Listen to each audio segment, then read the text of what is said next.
The Destruction Factor by James Follett, with Paul Copley and Rosalind Adams. Episode 1, Seeds of Creation.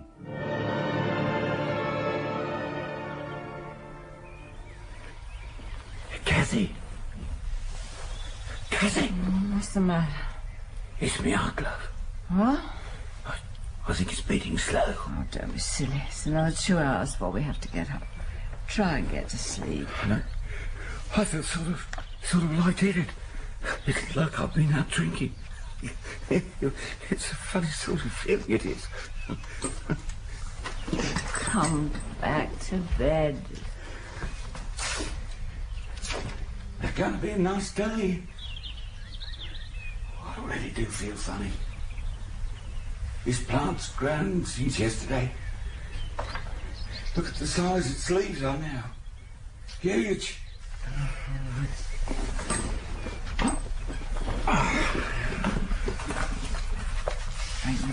Promise not to smoke in bed anymore. Well, just one now. Down to 10 a day now.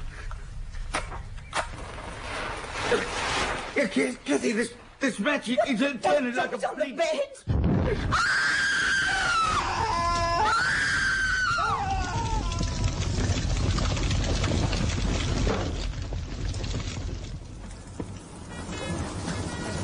Yeah, we'll need another breathing set. Well, how are we to know it would burn like that? No, it's the usual problem with bungalows, not knowing which room they're using as a bedroom. We never really had much to do with them. A drink last Christmas, that sort of thing. But you must know which room they're using as a bedroom. I'm sorry, Mr. Detective Inspector Balfour. I'm sorry, Inspector, but we hardly know them. Well, he works for that big chemical plant. Will everyone please get well back? There's nothing to see. Please get right back. Excuse me. OK, now that. Now there's more vehicles coming with me. Just wait well back. Anyone in there? I've no idea, madam.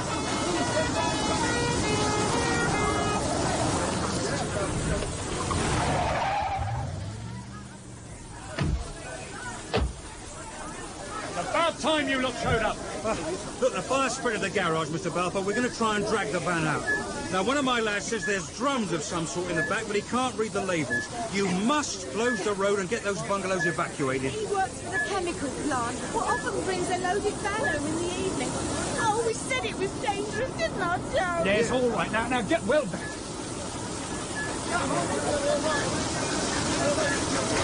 Right, you've got a minute, Mr. Balfour? Sure. Thanks for turning up. I caught it on the car radio. I was on my way home for breakfast. Have you found them? Yes, they're on the back lawn now. Covered up. Don't mess about. Let the handbrake off and drag it out.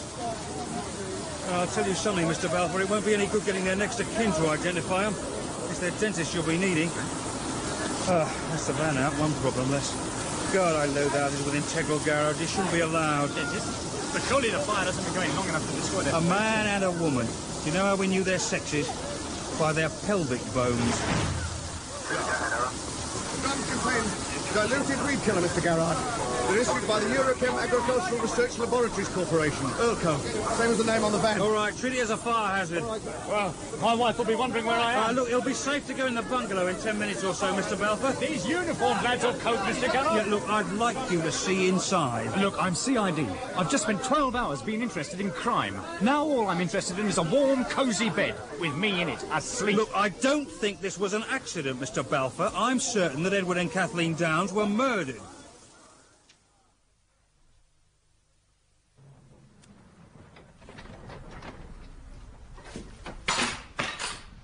Are you sure it's safe?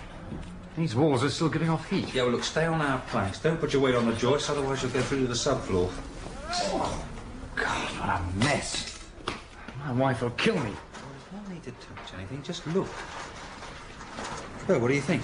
This was a bedroom. That tangle of ironmongery is the remains of their bedspread. Medhurst and Williams found what was left of Mr. and Mrs. Downs lying on it. Nice. Yeah, but doesn't that strike you as odd? I mean, the woman next door said they weren't crippled, so how is it they died in their bed? You tell me. And take a look at this. Just break the piece off. Yeah, there. A small chunk of brickwork. Now look closely at it. Looks more like a bit of Well, ceramic of some sort. Yeah, correct, but it was brick. It's been vitrified. Eh? It's turned into glass by the heat. So there's been a fire? A domestic fire, Mr. Balfour, and domestic fires don't generate the sort of temperatures that can turn brickwork to glass. Now, look at this. Earthenware flower pots fused into glass. See, we're not dealing with an ordinary fire, Mr. Balfour. No ordinary fire could do this. We are dealing with the sort of temperatures that are encountered in an industrial furnace. Not the low temperatures you get by burning bedding, furniture and floorboards in the normal way. Well, what would be the abnormal way? Any way that introduces an abnormal quantity of oxygen to sustain combustion. You're leaving me behind. A forced draft. Like bellows. Here, or a fireplace, like that one. No, that was bricked up years ago when the central heating was installed. You try putting your hand up the chimney. I'll take your word for it. So the room was sealed? Virtually, yes. And that's where the contradiction creeps in. I mean, in a small room like this, the air couldn't be replenished fast enough to support even a small fire. And certainly not a fire that reached furnace intensity so quickly that Mr. and Mrs. Downs had no time to even get out of bed. First you tell me it was an intense blaze, and now you tell me that an intense blaze wasn't possible. All I am saying is there is a contradiction in the evidence. And that the coroner couldn't record anything but an open verdict on the deaths of Mr. and Mrs. Downs until that contradiction is cleared up. And clearing it up is going to be a police job. That's right. I'll write up the mystery and you can solve it, each to his own. Thanks. Any time. Where will you start? That's him over there. Mr. Howard Rogers? Yes? I understand that you're the transport manager at Wickham Agricultural Research Laboratories. That's right, yeah. And General Dog's Body. Why? I work there as well. Has he done something awful? Denise, don't you think it's time you slipped into something opaque? If you start screaming, I won't hear. Very nice. I wasn't told you were married. I'm not. She's just dropped in for breakfast. Now, I'm sorry to call so early, Mr. Rogers, but it's urgent. You have a driver who works for you at Elko, Mr. Edward Downs. Ted Downs, yes. Well, there's been an accident this morning at his home. A fire. How serious? It was fatal for him and his wife. About 2 hours ago. I'm sorry. Well, how did it happen? Well, we're not sure of the exact details yet. He had several drums of weed killer in the back of his van. Oh, that's right, yeah. Complex B put in a priority requisition yesterday for 200 litres of diapon. I sent Ted to Cardiff, our production plant, to collect it. He'd have got back late last night and driven straight home. There's no one in Complex B at night with the authority to accept deliveries. Complex B? The Industrial Research Unit at Elko, the place behind the high barbed wire fence. Those perimeter surveillance TV cameras feed pictures to your police station. Well, I don't know half of what goes on in our Nick. So Edward Downs had access to dangerous chemicals? Highly inflammable chemicals? Well, so? Well, Edward Downs and his wife died under what is loosely termed as suspicious circumstances. Either someone planted an incendiary device in their bedroom, or, more likely, Downs had been systematically milking Elko of inflammable chemicals and storing them in his bedroom. Oh, you're crazy. The stuff we produce is so cheap you'd have to steal it by the ton from Monday to Friday to make even a few pounds a week. It's not unknown. Look, do you know what we turn out? Cheap fertilisers and herbicides for developing countries. Emphasis on cheap. I wouldn't be working for them if they exploited poor countries. Anyway, none of the stuff's inflammable. I have to eliminate the possibility that Downs was stealing from Elko. Oh, how? By going over your records. Checking every delivery note and invoice for consignments handled by him over the past 2 years. There were never any complaints about short deliveries. Good. That means it won't take us long to double-check. When do you want to start? This morning, 11. I'll be along with the detective constable. OK. I'll tell the main gate to expect you. Oh, you'll have to have your pictures taken. You'll be issued with visitors' badges. Well, we don't want to enter your Complex B. Oh, you wouldn't be allowed in there anyway, old son. I've never been in there, and I've worked for Elko for 3 years. Right, your office then. 11. Say goodbye to your lovely friend for me. Be seeing you.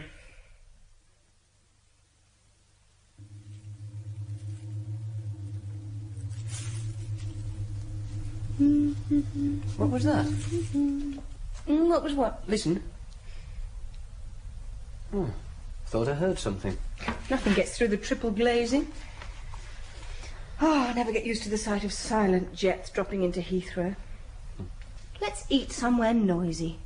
That Spit and Sawdust pub we found last year. Oh, it's been ruined by the Digital Watch and MGB Brigade. How are those two cops making out? Oh, they're efficient. Last time I looked in, they were ploughing through the third quarter of last year.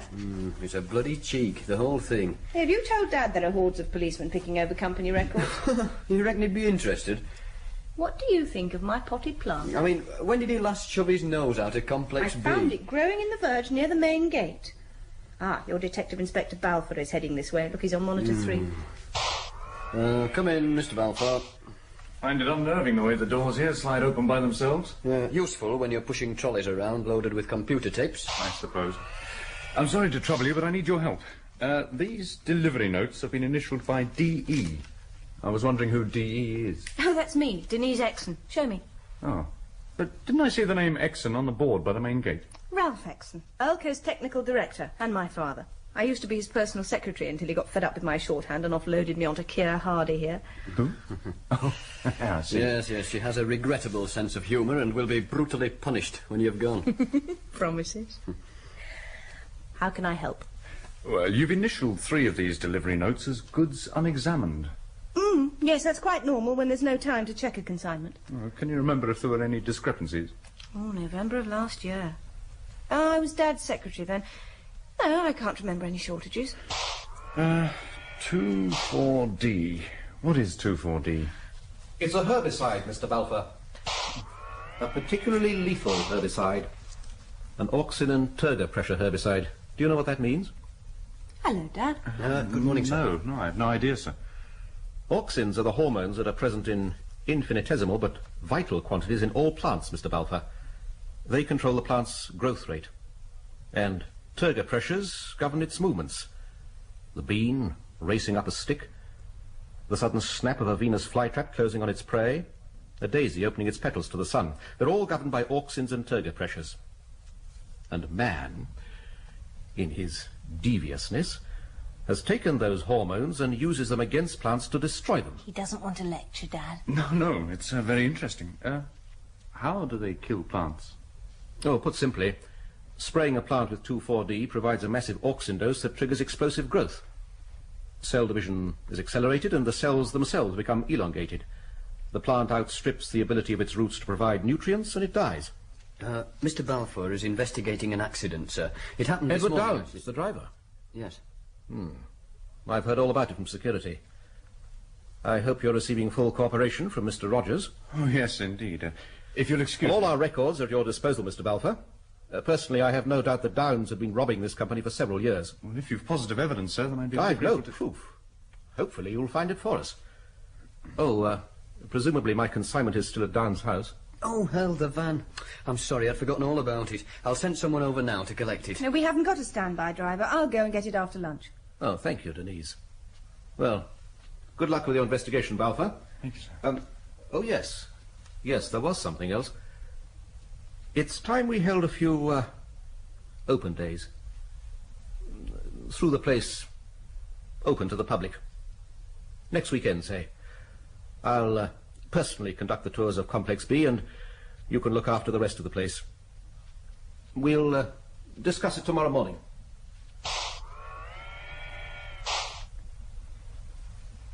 Well, I must get back to my investigation. Thank you for your help, Miss Exon. Oh, pleasure. Oh, you realise what's happened, don't you? Your father spent so much time working alone in Complex B that he's finally blown a mental fuse. It's odd. TV cameras, an electric fence, floodlighting, regular security patrols, and God knows what else. £2 million spent on keeping people out, and now he's talking about opening it to the public. My potted plant. What? I'm sure it had only 4 leaves this morning. At such short notice. No, That's what it's gets got me. 6, 7, 9, 10.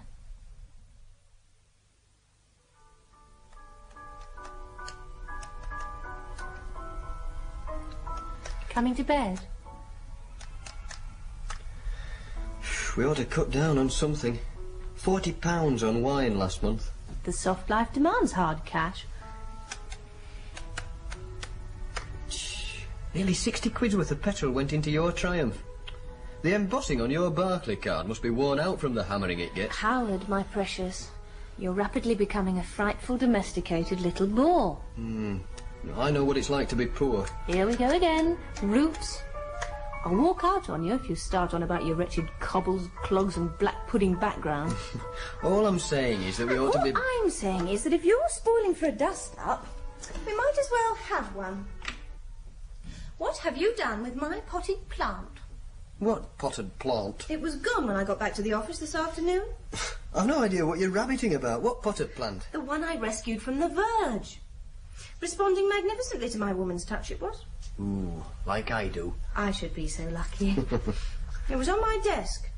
Oh, that weird thing. Yes, that. Now, what have you done with it? Look, love, I swear I haven't touched it. Oh, hang on, though. It was on your desk. Yes. Your father was staring at your desk when he came into the office. Are you accusing poor Dad of stealing potted plants? No, I didn't say that. I just happened to notice that he seemed to be interested in your desk. Maybe those fuzz nicked it. Don't be stupid. I suppose you went to the canteen for coffee, as I wasn't around to fetch and carry for you. Yep. And you didn't lock the office. Well, how was I to know that there were plant nappers on the loose? All right, it's all my fault. I'll buy you another one. What sort of plant was it? That's just it, Howard. I don't know. Which was why I was attracted to it in the first place. I meant to ask Dad what it was, because it was like no other plant that I've ever seen in my life.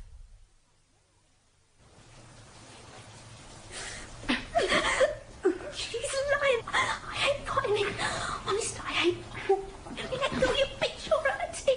You cats wet your head, or Harriet's going to pull all your hair out. Handful by handful. Aren't you, Harriet? Yeah. Slow like. Please. I ain't got any, I ain't. No, watch out, sir. What's going on here? Now, come on, girls, you've had long enough in the showers. Breakfast in 30 minutes. What's the matter, Anne? Nothing, miss. All right, then. Now, come on, girls, you'll all catch cold standing around with nothing on. Breakfast in 30 minutes. No good doing anything in here. Let's get her into her room. We've got them hidden there anyway.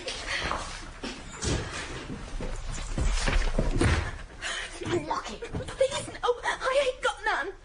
You should open your windows. This room stinks of fags. Where are they? Know what my boyfriend liked to do to me? Used to work real hard, it did. Sadistic little swine he was. Show her. Real hurts. Better have a pillow ready in case she screams like I used to. Hold her still. No!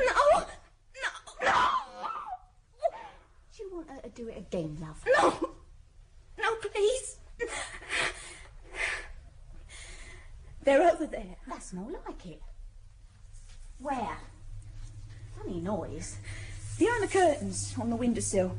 Can't see no fags. Nothing except this plant thing. Where? Look at that. Where's the fags then? It's twice as big as what it were yesterday. It's making some sort of noise. The fags. In the flower pot buried. What do you think? Oh, it's a funny looking plant. Don't make sense. Weren't nothing like as big as this yesterday when I dug it up. Where'd you find it? Whole packet. Only 3 smokes. Oh, matches too. Oh, I haven't had a drag for 3 months. 1 each for now. Oh, they look funny. Eh? Yeah, well, light-headed like I've been drinking. Don't reckon much on that plant. Ugly thing. It's making some sort of noise. Yeah, that's what I thought. Did your boyfriend really do that to you? What you did to me? Of course. That's why I stuck him in my mum's pinking shears. That's why they shoved me in this dump. Well, I couldn't tell him in court why I stuck him, now could I? Oh, look at that. Old fag and not some tatty dogging. Come on, Harriet. Strike a match. Yeah, look at the way it's burning.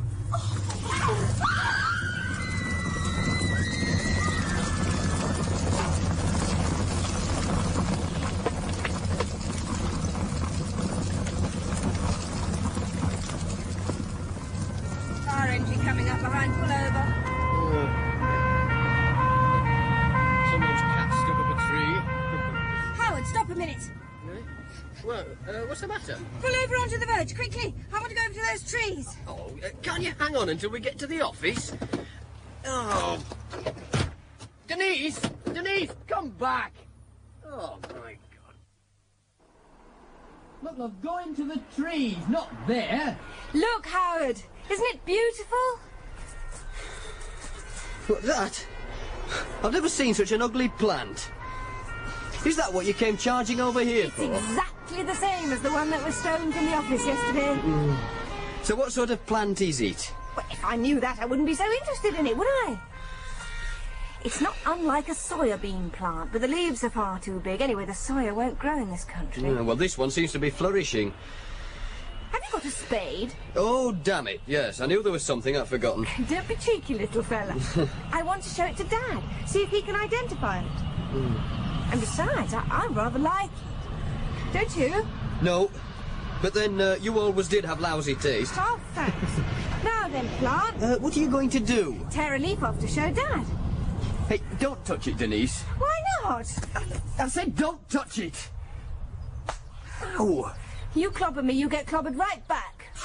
Well, I was thinking of you. Now, how do you know that thing isn't poisonous? I don't intend to eat it, just tear off a leaf. Yeah, well, supposing it's poisonous to the touch. It isn't. How do you know? It's ugly. Now, isn't that supposed to be nature's warning sign? Keep off, I'm dangerous. You're forgetting something. And it's only mid-April, so how come this plant's fully mature? It's been a mild spring, the soil's warming up. The reason I know it's not poisonous to the touch is because the one I had on my desk, that someone stole or disposed of, didn't hurt me. Oh, God, it's as tough as old boots. Oh, you try it. That large leaf there. They're all large. Oh, are you sure it won't bring me up in a particularly virulent rash, unknown to dermatologists? I see what you mean. There. Right. Thanks. Come on, we're going to be hideously late. So what are you going to do with it? I'll call Complex B as soon as we get to the office and ask Dad to have lunch with us at our pub.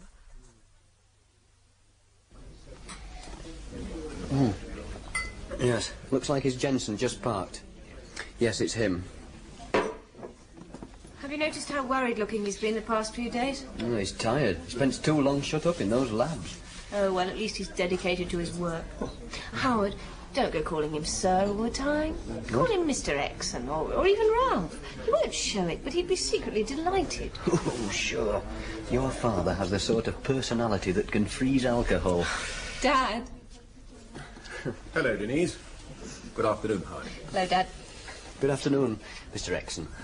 I saw the menu as I came in. The steak, please, Howard. Well done. Right. I expect the vegetables are frozen. I expect so. The only food that isn't ruined in a freezer is ice cream. The steak by itself, please, and ice cream to follow. Anything to drink? Just the food. Fine, I'll go and order. You're looking tired, Dad. I take it that this little gathering isn't to celebrate an announcement that you two are going to make? What? Oh, no, of course not. No, I wanted to How you run your life is your affair, but I often wonder what your mother would have thought. You know what last Sunday's date was? April the, 12th. Why? Oh, Lord, Dad, I'm terribly sorry. I thought you'd forget. I put an extra wreath on a grave with your name on it. Not that one can fool the dead. Dad, I'm awfully sorry. Well, be ready in 10 minutes. Well, now. We solved the mystery. What mystery? We found an unusual plant this morning. One that I couldn't identify. I'd also found one the other day, but it vanished from the office yesterday. You found an unusual plant. Ugly thing. Oh, I doubt it. There's no such thing as an ugly plant. Oh, my mother had an aspidistra that she used to keep There's a leaf from it in my handbag. I wrapped it in a handkerchief so... Oh, my God. Oh, what's the matter? It's grown roots, look. Oh, good Lord, look at that. They must be, what, 2 inches long? Where did you find this plant, Denise? On the edge of a clump of trees this side of the Skyway service station near the airport. Well, how on earth can a leaf grow roots? Well, there's nothing unusual about plants being propagated from leaf cuttings. Commercial nurserymen do it with begonias, gloxinias, symphorias. Yes, Dad, but these roots have grown 2 inches in 3 hours. I mean, look at them. Well, I dare say the dark, warm conditions in your handbag are ideal for... Put it away. What? Put it away. I can remember the rank, Detective Inspector, but not the name. Detective Inspector Balfour. Good afternoon, Mr. Exon. Miss Exon, Mr. Rogers. Hello. I'm sorry to trouble you, sir, but I've just called your place, and your senior lab technician said I'd find you here. It's urgent. Oh, you better sit down, then. Oh. Actually, I wanted to see you. I've discovered that our driver, Edward Downs, had been stealing chemicals from Urco. Oh, how did you find that out? Well, that has some bearing on why I'm here.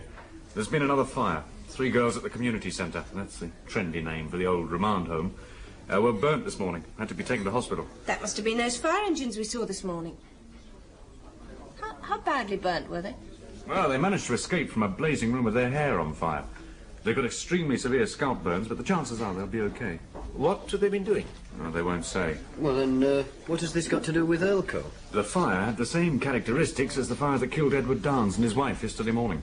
Everything inflammable in the room had burned at exceptionally high temperatures, yes? Oh, how do you know? Have you told him, Denise? I can clear up the mystery of your 2 fires for you, Balfour. They were caused by spontaneous combustion. Yes, you were right about Edward Downes stealing chemicals from us. But he was clever enough not to steal it while it was in his care. The chemical he'd been helping himself to was sodium chlorate. How much had he taken? Well, probably as much as half a ton over 2 years. Now, anything inflammable that has been in contact with sodium chlorate is liable to burst into flames without warning. Flames that can't be smothered. Oh, surely cutting off a fire's supply of oxygen with a blanket or rug is bound to put it out. Correct. But sodium chlorate provides its own oxygen as it burns. Half a ton. Hold on. The weed killer we sell under our Pathblitz trade name contains a fire suppressant. Downes had been stealing unsuppressed site blitz. That's a weed killer sold only to the building industry to clear sites overrun with weeds. It's stored in 10-kilogram containers, so the chances are that Downes had transferred it to smaller containers and had sold it to all his friends. Well, if that's the case, I suppose we can consider ourselves lucky we've only had 2 fires. This is mid-April, Mr. Balfour, the beginning of the growing season. The soil is warming up quickly this year. Weeds are pushing up fast, and people's thoughts turn to weed killers. I wouldn't be too surprised if there were a whole spate of fires in the near future. In The Destruction Factor by James Follett, the part of Howard Rogers was played by Paul Copley, Denise Exon, Rosalind Adams, Ralph Exon, Clifford Rose, Balfour, Peter Wickham, Garrard, Rod Beacham, Ted Downes, Bruce Beeby, Kathy Downes, Joan Matheson, Millie, Karen Archer, Anne, Christine Absalom, Harriet, Debby Cumming. The production was by David Spencer.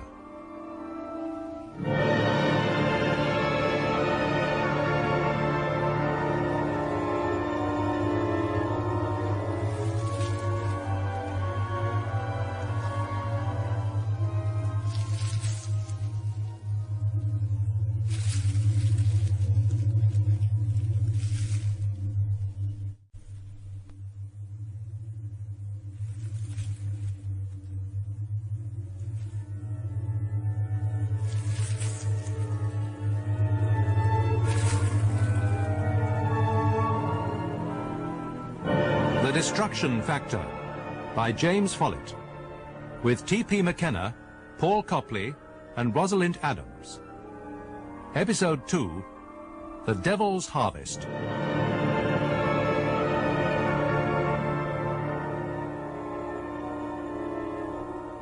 This is Denise Exon calling from Elko. Could I speak to Mr. Balfour, please? Thank you. What do you want him for? Oh, Mr. Balfour? Good afternoon. I'm sorry to trouble you, but there was something I meant to ask you at lunchtime. You know, when you were working here yesterday afternoon, did you happen to notice a potted plant on my desk after I'd gone out? Hey, you're not accusing the police of nicking it. You did? Yes, that's right. 2 feet? No, it was nothing like as high as that, not more than 6 inches, if that... No, I must have been mistaken. I'm so sorry to have troubled you. Bye now. So, what was all that about? What time did Balfour leave here yesterday afternoon? About 3, when I went for coffee. For God's sake, Denise, you're not saying the police took it, are you? I honestly don't know what to think. Doesn't make sense. Well, is it worth kicking up so much dust over one miserable little plant when we're going to get another one this afternoon? It wasn't that small. Balfour thought it was about 2 feet high. And that means, if he was right, that it grew as much as 18 inches in an afternoon. Wasn't it over this way? No, near the trees.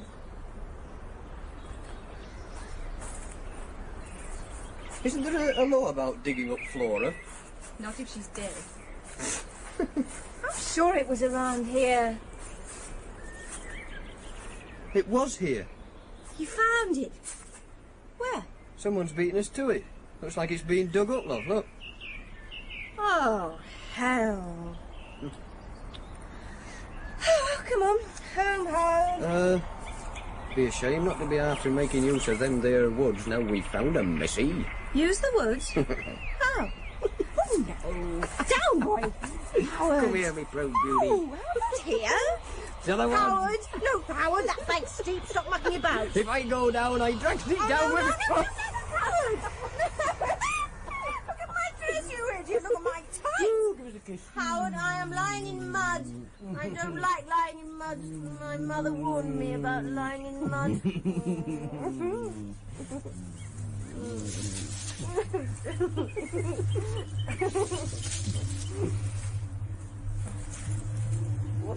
What's that noise?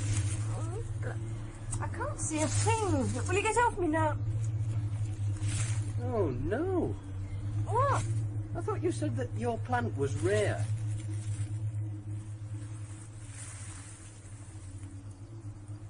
Oh, my God.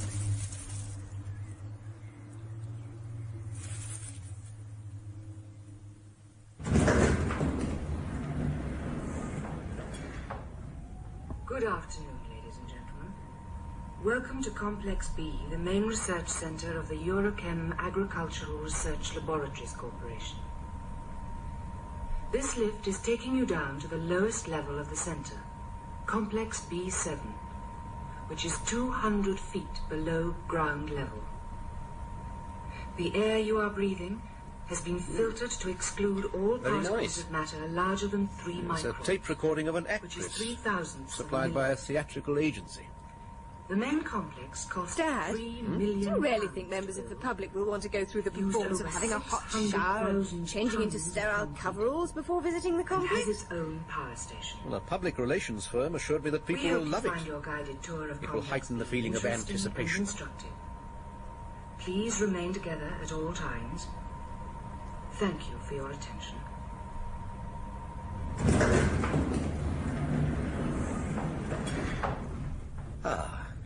Here we are. Level B7. The most interesting level in the complex. Where shall we start? Well, we're in your hands, Mr. Exon.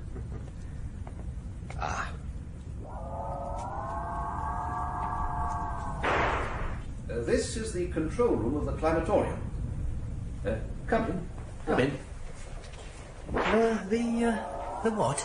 Yes, an ugly name. I didn't coin it, but it does convey an idea of the laboratory's purpose. Take a seat. Oh, thank you. The climatorium itself is beyond that glass screen. You'll see it when the sun is switched on. It's 90 meters in diameter and about the same height at the center of the dome. Now, are you ready? It's getting light. Listen. We are going back in time. We are hurtling backwards in time at a rate of 200 million years per second, until we come to the period in the history of our planet when the atmosphere contained no free oxygen. Is that the real sun out there? But there had always been light from the sun. The first recognizable life was algae floating on the oceans, intercepting the sunlight and using solar energy to convert carbon dioxide to sugar and releasing oxygen into the atmosphere. It was algae and plants which gave us the life-giving oxygen in our atmosphere, a process which took 2,500 million years, and which go on sustaining the atmosphere today as we breathe oxygen and consume it in our factories and our motor cars. One car requires 5 acres of forest to replace the oxygen it burns every 20,000 miles. Well? It's fantastic. But is that the real sun? No. It's a cluster of high-pressure xenon lights, radiating 1 kilowatt of energy over every square metre of the climatorium's floor. They're suspended from a gantry which can be moved to simulate the passage of the sun across the sky. We can vary the output to simulate any region on Earth, but we are primarily concerned with the tropics for the controlled conditions we need to test new fertilizers and soil conditioners. Oh, the soil in the climatorium has the same profile as that found in certain regions of Ethiopia. Watch carefully. There are people out there. Who are they? We have now come forward in time to 5 million years ago. We are in North Africa, where the first true men are believed to have appeared. Yes, actually it's dangerous making statements about the origins of man because, well, every so often someone makes a discovery that adds another 1,000,000 years to the time he's been on this planet. Dad, who are those people? And now we move our weather clock forwards to the present day. Little has changed. The people are a little taller, and they live a little longer. Some even survive into their early 40s, and they are still starving and wretched. But instead of a handful of people, now there are many millions. People like Joey. We don't know his real name. Come nearer, Joey. Nearer. Notice his limbs, like matchsticks, aren't they? Oh, this is awful. You almost feel you can reach out and break them. What's that poor kid doing in there? Notice his distended brain. Why is he in there? Why? Why? The flies are crawling all over his face, but he no longer cares. No. All he cares about is his next meal. Dad? It might come today, or tomorrow, or next week. Look. Or never. Look, Dad! Come nearer, Joey. No! Denise, it's all right. No, it's not all right. Yes. How old do you think Joey is? 4, 5, 6? Joey is 11 years old. He is one child out of 10 million. And we have sentenced him to death. Dad, please, open this door. Dad, you can't leave him. You cannot. Please, open the door. Denise! I didn't mean it, Daddy. I didn't mean to kill him. Oh, please believe me, Daddy. He was hungry. He was so hungry. I didn't know he'd die. It's all right, love. It's all right. He's gone. There's nothing there. They've all gone. Look, you see? Nothing. Nothing. So, what was it that we saw? A hologram. A three-dimensional image recorded on holographic film and projected by laser beams. The boy died last year. We made the recording in Somalia. What did she mean? I didn't mean to kill him. I thought she'd forgotten. I'm all right now, Howard. Oh, I'm taking you home. No, I'd like to see everything now we're here. Well, perhaps we should call it a day. I'm sorry I made a fool of myself, but I'd like to see the rest.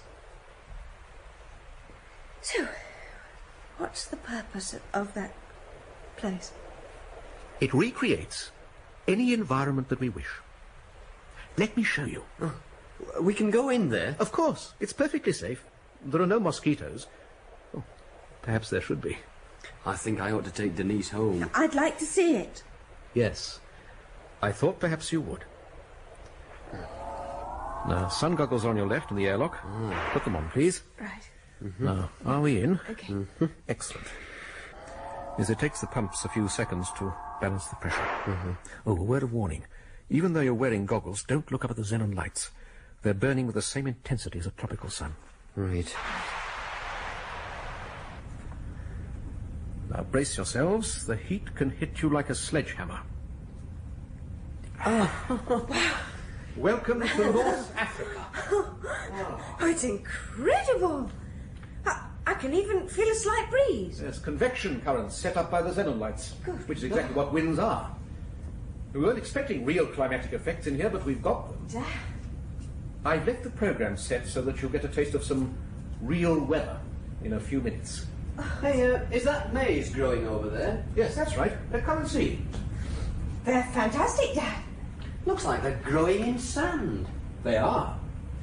Those sachets at the base of each plant are Elka's much-vaunted grow bombs. Ah. Sunlight degrades the covering, layer by layer, so that the exact amount of water and nutrients required by the plant are released at a controlled rate throughout its growing season. They eliminate expensive irrigation systems, in which large quantities of water are lost in hot countries through evaporation. Yes. Now, I remember reading the firm's press handout on them. They're going to revolutionise farming, aren't they? They'll eliminate ploughing and harrowing. There'll be no more pollution of rivers and streams through excessive fertilisers leaching through the soil. And if they ever are used for growing in sand, there won't be a weed problem. Well, they sound like the solution to the world's food problem. Yes. I believe they could be. What are these, Dad? They look like the remains of some plants. What happened to them? Oh, we've had our failures. Well, we better be going now. This heat's bad for you if you're not used to it.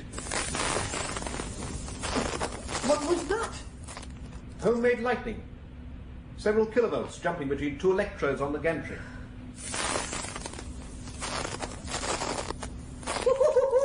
How long is the spark? About 30 feet. Quite spectacular, isn't it? That's how we increase the ozone concentration in the atmosphere. Now, we ought to be going now.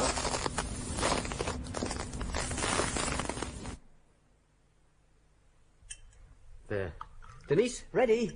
Ooh, steak, wine and candles. It's an anniversary now. Eat and don't ask questions. Does it look good? What anniversary, kind sir? We've been together now for 365 nights.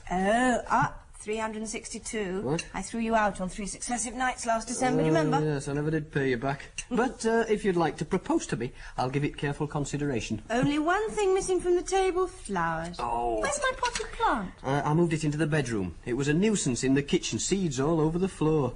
And as it's my month for housework, I ought to be allowed to make decisions on the location of things that make cleaning up difficult. It's behind the bedroom curtain on the bay windowsill. Funny how those plants grow so quickly, isn't it? Ooh, it is good. I should have invited your father round, shown him how well I'm looking after you. What, celebrating our year of living together? I can just see him enjoying that. It's odd the way he's opened Complex B to the public. And yet they've still got all the surveillance equipment working at night. He says it's to safeguard the records and computer files on level 3. Odd, though. Still, that hologram of the starving kid was more effective than any film. Don't let's talk about it, Howard. Oh, I'm sorry. Did Dad mention anything to you? No. Then why are you saying sorry? I didn't mean to bring the subject up. I figured you'd get around to telling me sometime. I just didn't want to push you. I tend to forget how kind you are. Ooh, you won't find another. Oh, Dad was wrong. I hadn't forgotten that little boy. I must have been about 7 or 8. Dad was on his second tour with the United Nations Agricultural Advisory Team in Chad. It was Boxing Day. I remember feeling how wrong it seemed to be spending Christmas in such heat. I was playing with my presents and I suddenly realised I was being watched. He had huge eyes, just like that little boy in the climatorium. His stomach was blown up like a balloon. He could hardly stand. I heard him crying that night. I overheard someone say he was hungry. I didn't know they were giving him a liquid diet to start with. I smuggled him a big slice of Christmas cake. They found him dead next morning. Did your father guess? Well, I think he must have done. If only they'd told me that food like that would kill him. Oh, I'm sorry, Howard. This is delicious, but I just can't manage anymore. Coffee? Please. Oh, that's odd. The cream's gone off. Smell. Ugh. Where'd you get it? At our supermarket. Well, we're not going there anymore. That's the second lot that's done that. Oh, let's have it black. Good Lord, don't you need a special licence to smoke something that size? Special occasion. The biggest cigar in the shop.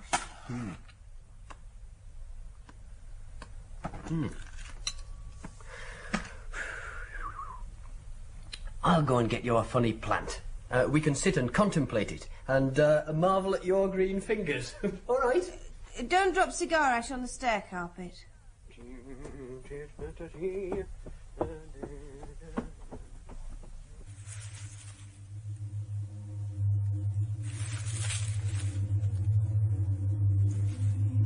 Oh,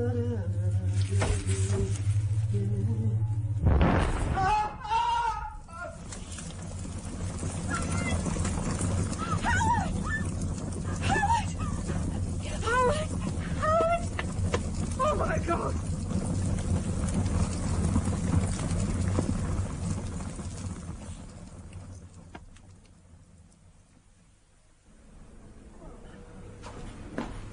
Evening, nurse. Good morning, Mr. Balfour. It's dawn. Too whack to notice, love. So what's the verdict? Shock, mostly. Minor burns to his face and hands. He'll be okay tomorrow. Have you found out what's causing these fires? We're working on it. Is she still here? Over there. She's been sitting there all night, poor thing. Ah, thanks. See if you can rustle us up some coffee. Well, do you know where the vending machine is? Goody. Morning, Miss Exon. Didn't expect to find you still here.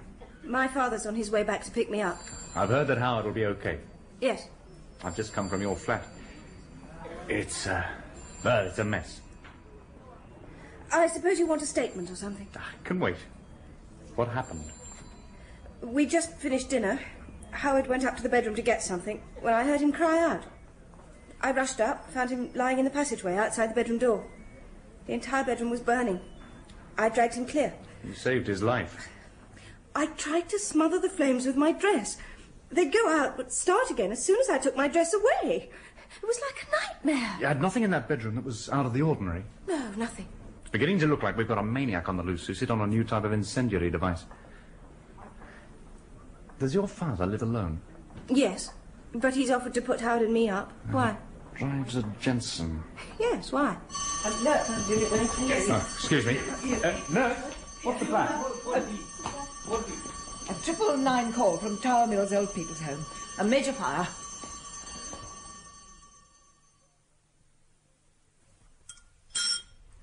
Look at that. Skill. I managed that boiled egg without your help. I think I'll be okay driving. Maybe I'd better go into the office before they discover they can manage without me. You need another day's rest. What's the latest on the Old People's Home? 15. Oh, I wish Dad didn't virtually live in Complex B. I was hoping to see more of him now that we've moved in on him. Oh. Wonder who that could be at this time. Oh, hello, Mr. Balfour. Come in. How's in here? Come through. How are you getting on, Mr. Rogers? Fine, fine. I'm getting plenty of tender, loving care. Have you caught our arsonist yet? Oh, we've set up an incident room. Oh, well, that's it then. He might as well give himself up. We're looking for something in common between all four fires on the assumption that whoever planted the devices used the same materials each time. This is a list of items that we managed to identify at the scene of each fire. Oh. I'd like you to look at it and tell me if there's anything here that shouldn't be there. Picture hooks. No, well, there were 2 pictures in our bedroom. Hairbrushes. Can you really identify hairbrushes after a fire? Portable radio. Yeah. Hand mirror, yes. Flower pot. We had a flower pot in the bedroom. You mean those delinquent girls at the community centre also went in for potted plants? Oh, one of the girls had found a wild plant she was fond of. Alarm clock, yes. Oh, that's it. Oh, well. It was worth a try. Is your father still at Elko, Miss Exon? Yes. He didn't come home last night. Why? Well, I tried to call him there, but there was no answer. Never mind. I'll see myself out. Good to see you looking fine, Mr. Rogers. Oh, thank you. You're seeing you.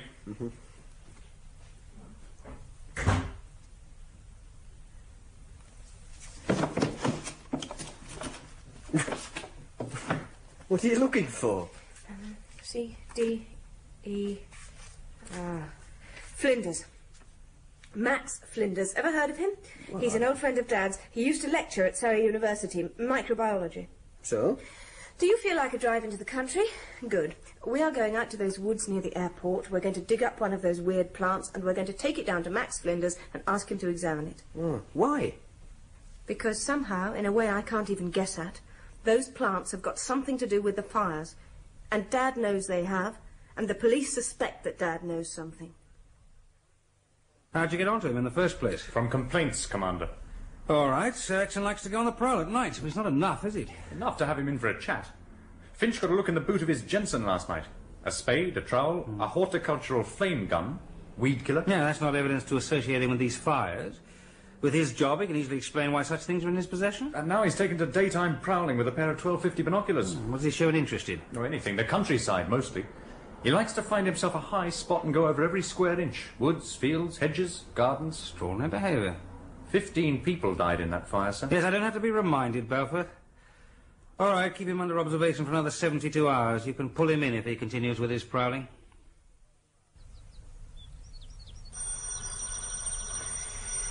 There wasn't much point in trekking down here with that plant the other day. He's got a couple growing in his front garden, up near that conifer. They probably are a common weed, and we've wasted his time. He said it was urgent, didn't he? Oh, good morning, Mr. Flinders. Denise, Howard, come in, come in.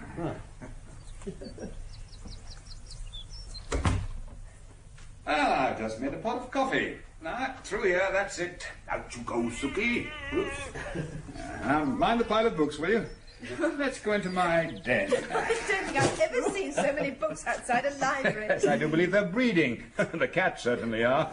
Oh, make sure there isn't one under you before you sit down, will you? Shoot those papers on the floor, Howard. That's it. Oh, boy. I only hope that we haven't wasted your time over the plant, Mr. Flinders. Max, only civil servants and gasmen are allowed to call me Mr. Flinders. Only we noticed quite a lot of those plants as we drove down, and there's a couple more in your front garden. Just round your way, all scattered. Scattered? I see. Well, at least it's an easy plant to spot. So it is dangerous? Well, not to put too fine a point on it, I'd say it's the most dangerous living organism on this planet. We're going to have to move fast. And it did cause those fires? 3 more this morning. 6 people died, all in your area. But how can a plant be responsible? I've been keeping it near an open window. Yes. Here it is. Phew, it's grown. Oh, yes, it's grown all right. It does everything well. Well, I'm going to show you a classical experiment, similar to that carried out by Joseph Priestley 200 years ago. Now, I'll need that aquarium. Oh. Now, place a burning candle in the aquarium, like so. Cover the aquarium up. Well, the candle will go out, surely. Yeah. It's dying. It'll burn for a few seconds until the flame has consumed all the oxygen in the aquarium. There, you see, it's out. Now then, please, Denise, would you kindly lift that plant into the aquarium for me? That's fine. Slide it to one side. Will you make room for the candle? Right. Which I shall now light. Right. Now put the cover back in place, please. Oh, well now. Now, what sort of candle's that? It's an ordinary candle, and it will continue to get brighter. I would never have believed it. But it's lighting up the whole room. I didn't believe it myself at first. Oh, it has about the intensity of a 300-watt light bulb. Now the candle's collapsing. Now watch what happens when I push a dead match under the cover. There. But that's fantastic. Just burst into flames. Quite a firework display when I sprinkle sawdust in there. That's enough. I'll slide the cover off and let the remains of the candle burn itself out. So that's what killed all those people and nearly killed Howard? Yes. But how? Now, how could a plant do that? You've heard of photosynthesis? Well, in simple terms, it's the process by which plant leaves produce their nutrients from solar energy. They also produce surplus oxygen, which is released into the atmosphere through the leaf. All plants do this, of course, but this strange plant does it faster, so fast, that it can enrich the oxygen content of the atmosphere in a closed room within a matter of minutes. Yes, but oxygen isn't dangerous, is it? I thought life depended on it. So does fire. Our atmosphere is only 1/5 oxygen. The rest is mostly nitrogen, just the right balance to make fire controllable. Now, our whole civilization is based on our control of fire. A slight increase in oxygen levels, and we lose that control. Everything that can burn will burn. I'm sorry, Max, but I cannot believe that one plant in a room could cause our bedroom to be gutted like it was. Why not? Look at this room. Full of combustible material. Books, papers, furniture, floorboards, window frames, all waiting to burst into flames, given the right conditions that plant can provide. So where did it come from?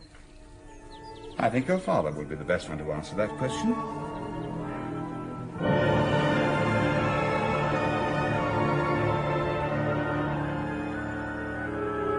In The Destruction Factor by James Follett, the part of Max Flinders was played by T.P. McKenna, Denise Exon, Rosalind Adams, Howard Rogers, Paul Copley, Ralph Exon, Clifford Rose, Balfour, Peter Wickham, Nurse, Joan Matheson, Commander, Rod Beacham.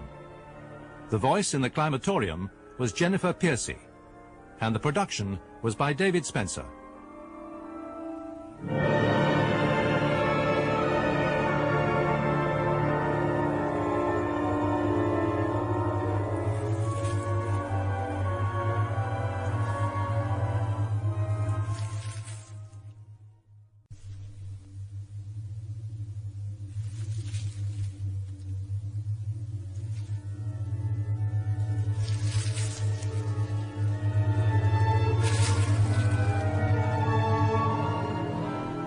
The Destruction Factor by James Follett, with T.P. McKenna, Paul Copley and Rosalind Adams. Episode 3, The Wings of Azrael.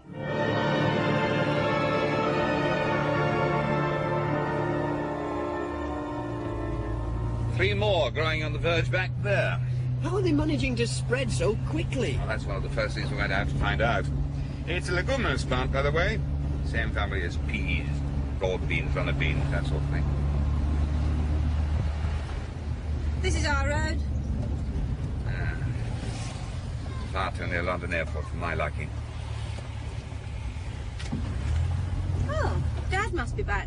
Garage doors were open.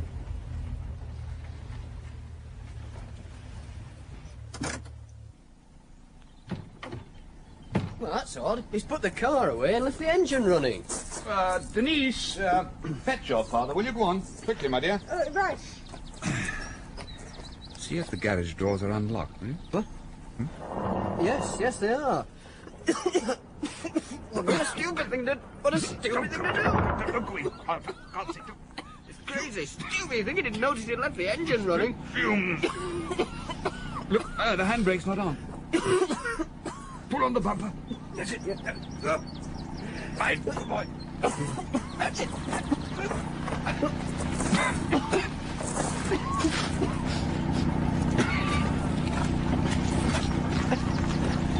Right, turn the engine off. Right.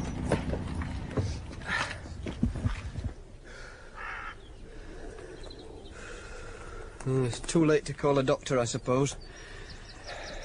Yes.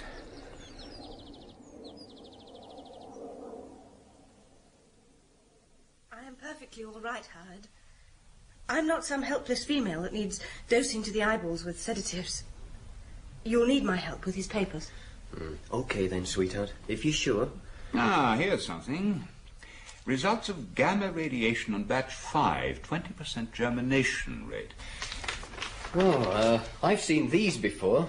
The architect's plans for Complex B. He shouldn't have had all these company documents at home. Oh, all scientists are squirrels when it comes to papers. Here, show me. I say, is that the climatorium? Yes. Oh, I'd like to see that. Oh, I don't think you'd be able to. Only the control room's open to the public. Well, apart from being able to flaunt a Rolls-Royce in front of one's colleagues, one of the great advantages of copying a Nobel Prize is that it opens doors. But it can wait. What I really want to see first is the bungalow where the first couple died. Oh, yes, Edward Downes and his wife. If you say so, my boy. I need a chauffeur. Oh, I'll run you over there. Denise is prettier than you. Yes, thank you, officer. Will you stay on the planks? Some mess, Our bedroom is in exactly the same state. Bricks almost vitrified by the heat. Why did you insist on me driving you here? Because you can't drive and cry at the same time. Floorboards burnt right through. Just the joists left. Remarkable. Hello. Bird droppings everywhere. There's a gaping hole up there. Max, listen.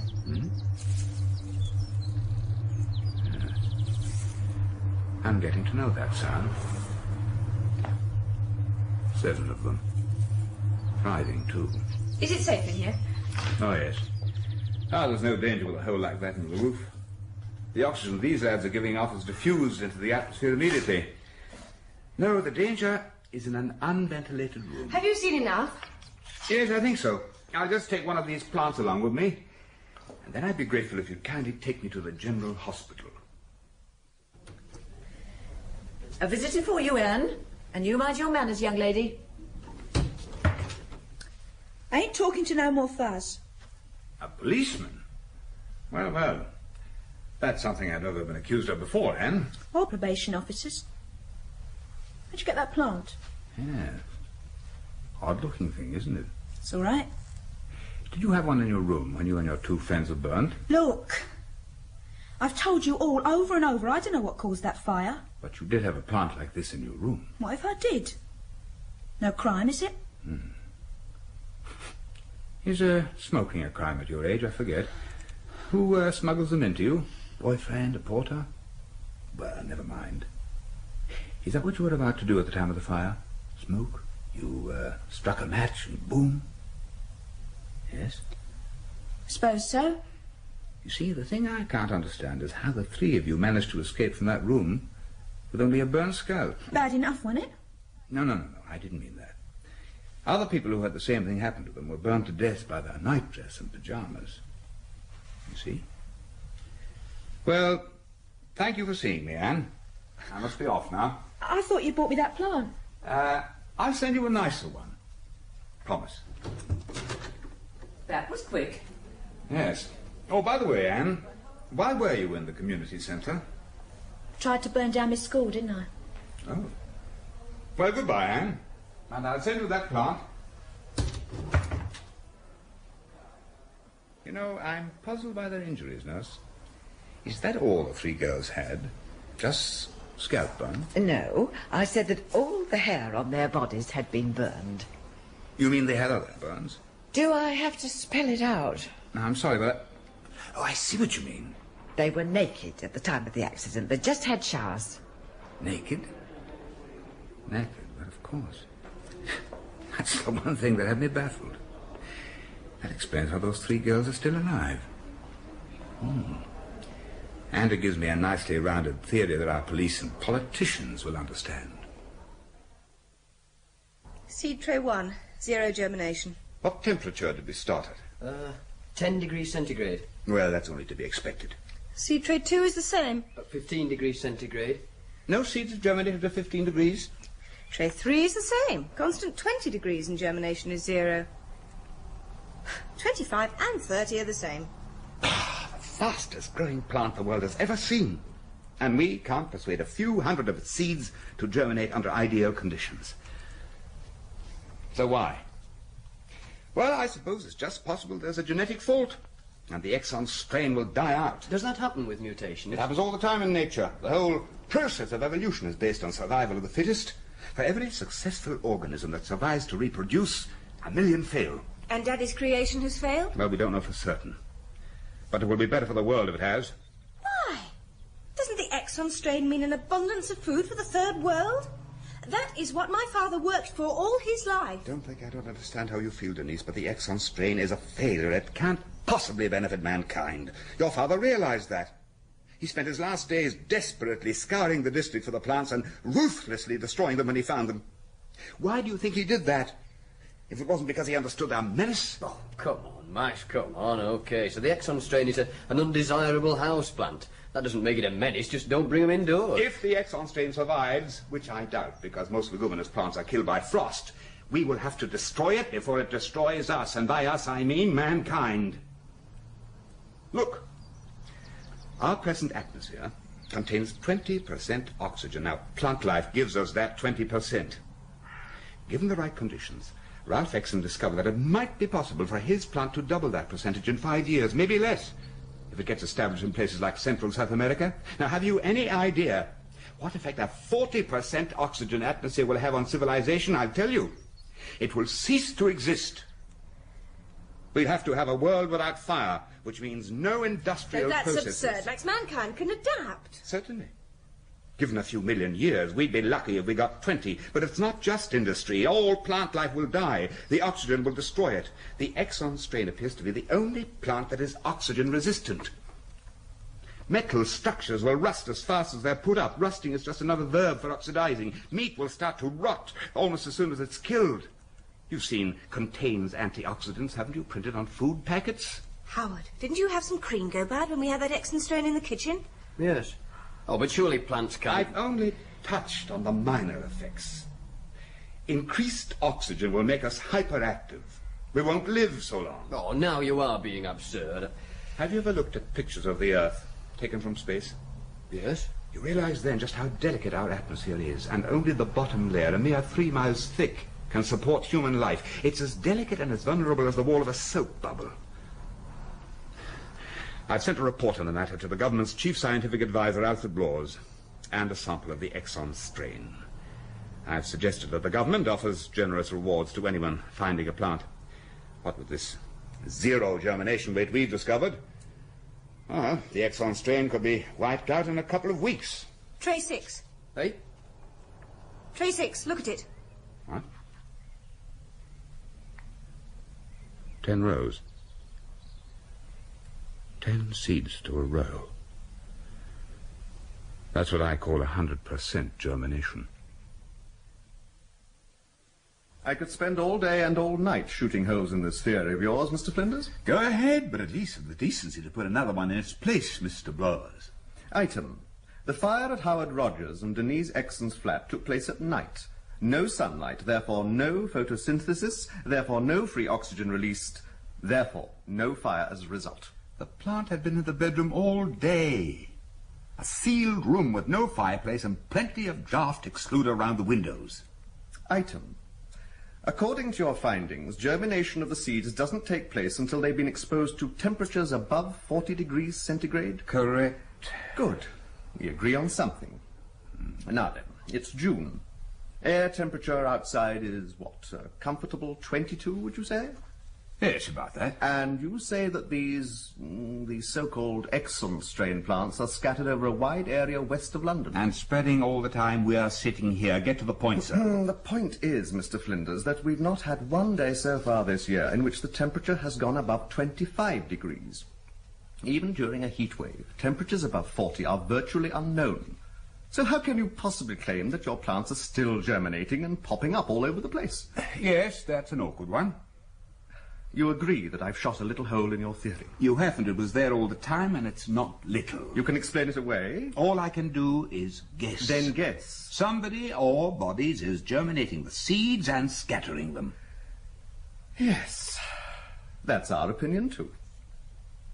Ah? The opinion of my committee, Mr. Flinders. What committee, Mr. Blawes? The one that has been set up to investigate the phenomenon of the Exon strain. Thank you for that name. We hadn't got one.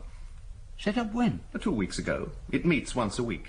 Your report was discussed at the last one. You mean that you've known about the Exon strain all along? Oh, of course. You don't get a strange mutation appearing without the government getting to know about it. Then would you mind telling me why I've been subjected to 10 minutes of abusive grilling? I'm sorry about that, but I was anxious to find out how much speculation there was in your report. A ruffled man is a talkative man. We would like you to join our committee. Plus Howard Rogers and Denise Exon. Typical. A major problem crops up and we form a committee. Oh. How often did you say it meets? Once a week. This matter's urgent. It should meet once a day. Pressing, perhaps, not urgent. The seeds aren't germinating. The Ministry of Agriculture carried out similar tests to yours and found that germination does not take place below 40 degrees centigrade. I think they are germinating, and I think it is urgent. Yes. Have you carried out a plant census anywhere? The police will catch whoever is scattering them. Why do you want Howard Rogers and Denise Exon on the committee? Because they know as much as you. In fact, all three of you are required to join. So we can be gagged with the Official Secrets Act, I would not have put it quite like that. As you three have identified the problem independently, we would hope that you will be willing to serve. All right. But you can't sit on a thing like this. People are attracted to the plants. They're taking them home. There were 2 more fires last week. Warning posters are being printed at the moment. There's a picture of the plant and a brief statement saying that it is poisonous. They'll be distributed to police stations, libraries, and government offices. After a couple of days of press comment, the whole thing will be forgotten. I don't believe it. We have a mutation on our hands which terrified its creator, and we're talking about it as if it's a cold epidemic. Look, I don't like to sound patronizing to someone of your reputation, but we could be in an election year. Governments like election years to be calm years. Oh, politicians.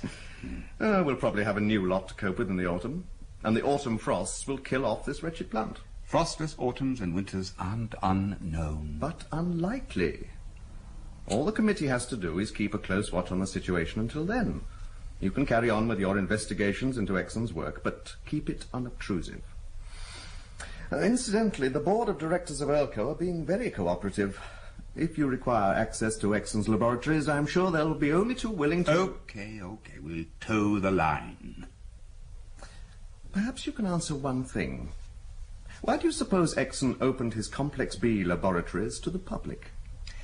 He thought it might ease the storm when it finally broke. He didn't have your confidence that it would be possible to keep quiet about the Exon strain, and unlike the government, he was very, very frightened. I feel like God. Why?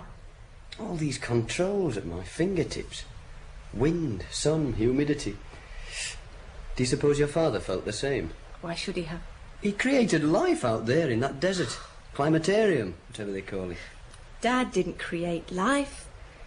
He bombarded seeds with neutrons and gamma rays to produce a permanent chromosomal change and gene mutation. Max said Dad merely speeded up nature. Something like the Exon strain could appear naturally next week or in the next 1,000,000 years. Those plants provide new wonders every day. So they can turn their leaves so quickly towards a light source that they seem to rustle with anger when your shadow falls on them. What's the oxygen concentration? 35%. Now that's up 2% in the last hour since we increased the sunlight. Yes, I thought it was. My breathing was different. So the pumps aren't coping. No, it doesn't look like it. Denise, would you pass your dad's notebook, please? Yes. Yes, here it is, January 12. Yes, he had 2,000 plants growing that day. Liquid feed at noon. By 4 o'clock, oxygen concentration was 40%. Pumps were not reducing the concentration, so I was obliged to vent the climatorium. What does he mean, vent the climatorium? Yeah, well, who are you calling? Mike Harris, the chief engineer. Hello? Mike? Denise Exon. We're in the climatorium control room. We've got an oxygen build-up. No, it's not dangerous. Vent? We're wondering how to vent the climatorium. The oxygen build-up must have been... 4 switches above the humidifier control panel. Yeah, I can see them. Rising. What do they do? You're trying to pull my leg. Okay. Thanks, Mike. We'll try them. Well?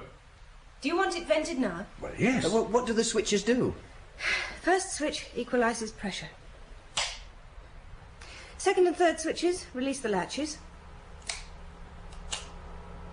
And the fourth switch, would you believe, opens the roof.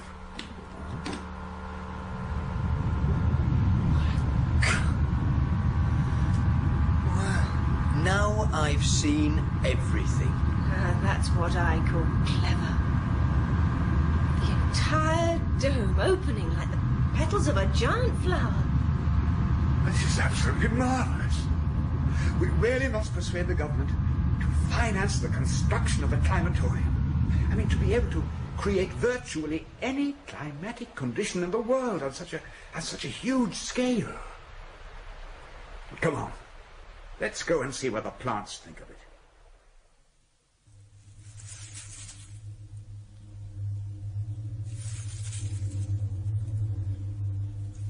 Amazing. Truly a remarkable piece of engineering. Why are the plants making such a row, Max? Well, this is how Exon achieved a rapid drop in temperature to simulate conditions in the desert when the sun goes down. Opening the dome allows its giant bubble of warm air to escape. And after that, The refrigeration equipment can cope easily. Or in this case, a giant bubble of oxygen. Noisy, aren't they? Well, they're confused. See, now that the roof's open, the light is coming from all directions. It's incredible the way those pods burst and scatter seeds everywhere. Oh, do you want us to save them? Seeds? No. We've got plenty. Have you found out why they need such high germination temperatures, Max? Well, now, that is still the great mystery. Blowers has at least established a census area. It was used market garden near Weybridge. There were 3 plants to the hectare last week. Now the figure's up to 5. It's going on the agenda for next week's meeting, and oh, damn. Why, the land was so cheap. This complex is right under one of London Airport's flight paths. I can't stand those things. The jet engine is third on my list of retrograde creations of the 20th century. Nuclear weapons are second, and this plant is right on top. Why? Oh, I'm sorry, Denise.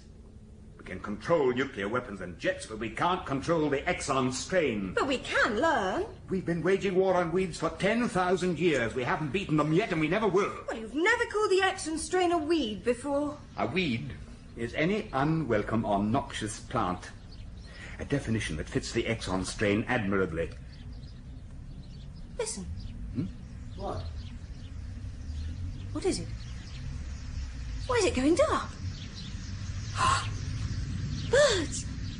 Look! Millions of birds!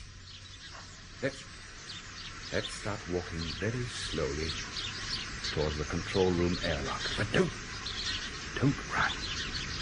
Whatever you do, don't run.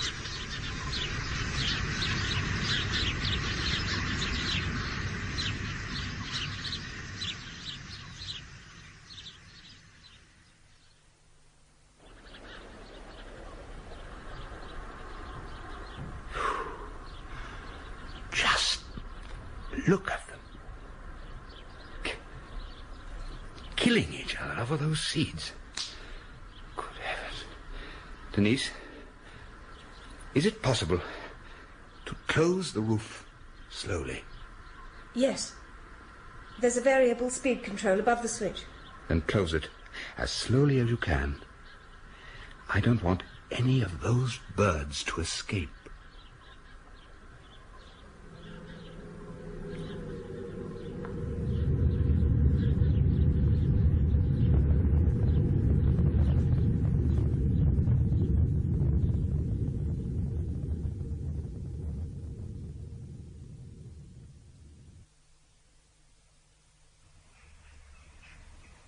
Morning, boss. Good morning, Mr. Flinders. So this is your control area. Very impressive. A derelict market garden with a topsoil varying from clay to light loam. Sounds ideal. What's the latest count? 20 to the hectare. From 5 last month? That's quite a jump. And from what I saw from the train on the way down, it seems general throughout the country. The police are carrying out discreet checks on all flying clubs in the south. There's a possibility that some maniac is scattering the seeds from the air. Yes, and I've got some interesting data for you, enough for you to call an urgent extraordinary meeting of the committee. Have you thought of the consequences of the seeds reaching tropical regions, where they can germinate without artificial heat? One seed can become a mature plant in 4 weeks and produce 2,000 seeds.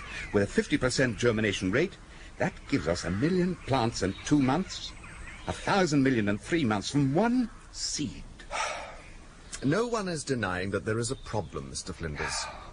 Bring every member of the committee to Complex B tomorrow at 3, and I will show you the true scale of the problem. Now, wait a minute, Flinders. You can't expect me to call an extraordinary meeting on your say-so. 3 o'clock tomorrow, Blawes. The Climatorium in Elco's Complex B. I'll warn the main gate to expect your party. I'll be there, alone.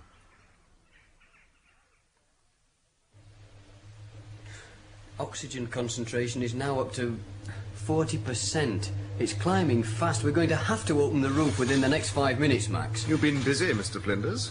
How many plants are in the climatorium? At 10 to the square metre, about 17,000. Quite a spectacle. A lot of work germinating that many seeds. They're germinated by natural means, and they're flourishing. We've maintained sunlight at a level to simulate the Earth's temperate regions. Concentration's 41.2. It's going up fast. You mean that all these plants have propagated themselves? We've provided sunlight and water. That's all. Frightening, isn't it? But how? And that's what we're about to show you.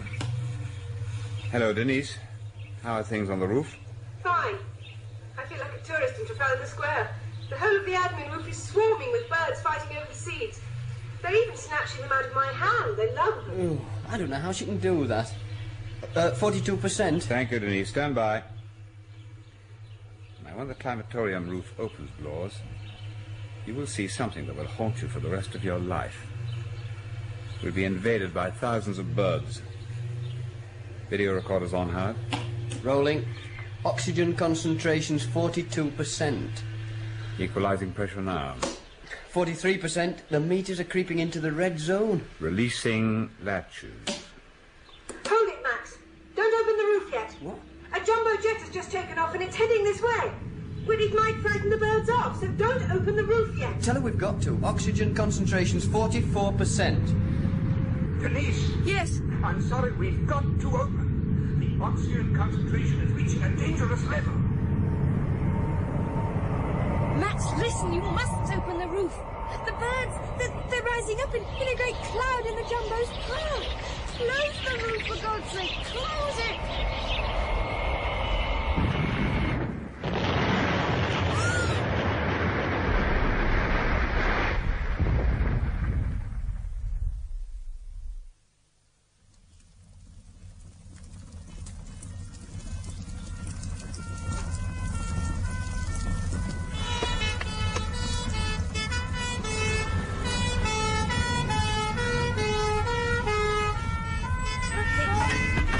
People were aboard. 253. It was my fault. My fault.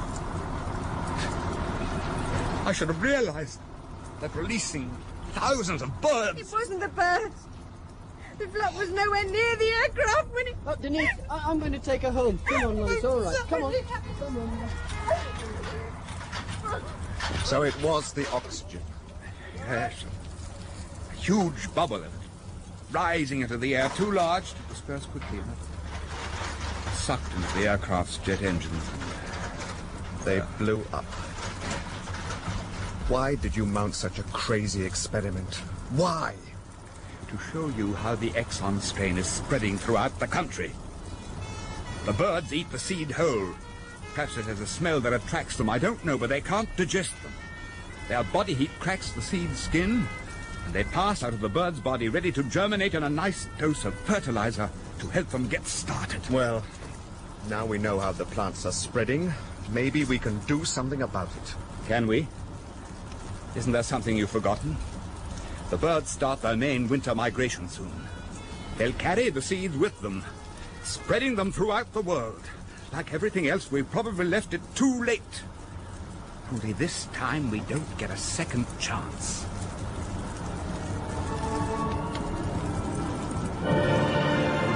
In The Destruction Factor by James Follett, the part of Max Flinders was played by T.P. McKenna. Howard Rogers, Paul Copley, Denise Exon, Rosalind Adams. Nurse, Joan Matheson. Anne, Christine Absalom. Blowers, Michael Shannon. The production was by David Spencer.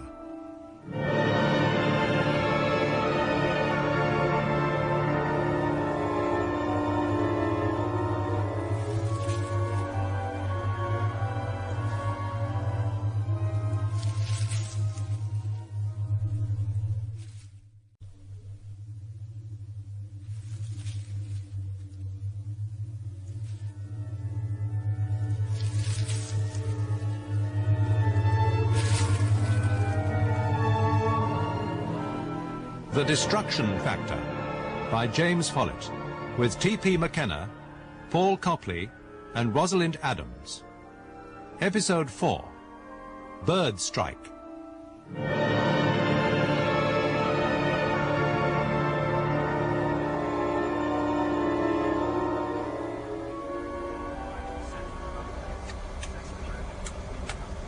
Roger, Heathrow Tower. This is Trans A501 cleared for takeoff. Contact Shanwick 120.6, squawk 2400. Clearance received, Skipper. OK, Mike. PA call, please. Ladies and gentlemen, this is First Officer Shan speaking. We're sorry about the delay, but we are now cleared for takeoff. Will the cabin crew please take their seats?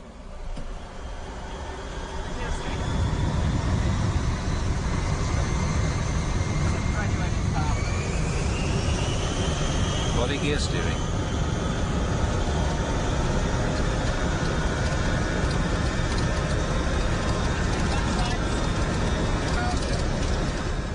$50 knots. Speed building. I have rudder steering. 80 knots.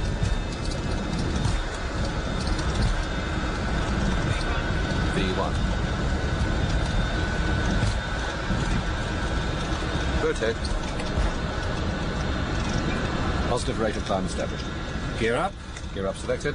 Landing lamps. Landing lamps up and off. Flaps in, check fully up and in. Check fully up and in. Altimeter set 1013.2 millibars. Set 1013.2 millibars. Set 1013.2 millibars.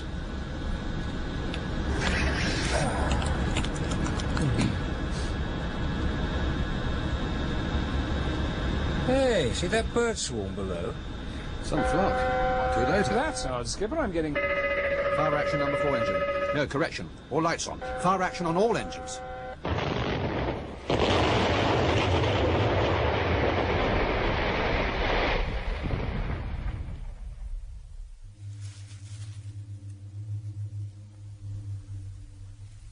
None of you have a shred of evidence to support your claim that it was the Exon Strain plants in the climatorium that caused the jumbo to crash. That's why you're not being asked to give evidence to the inquiry. But I saw the whole thing. I was on the admin roof at Elco when Max and Howard opened the climatorium dome immediately under the jet. Those birds were at least 100 yards away.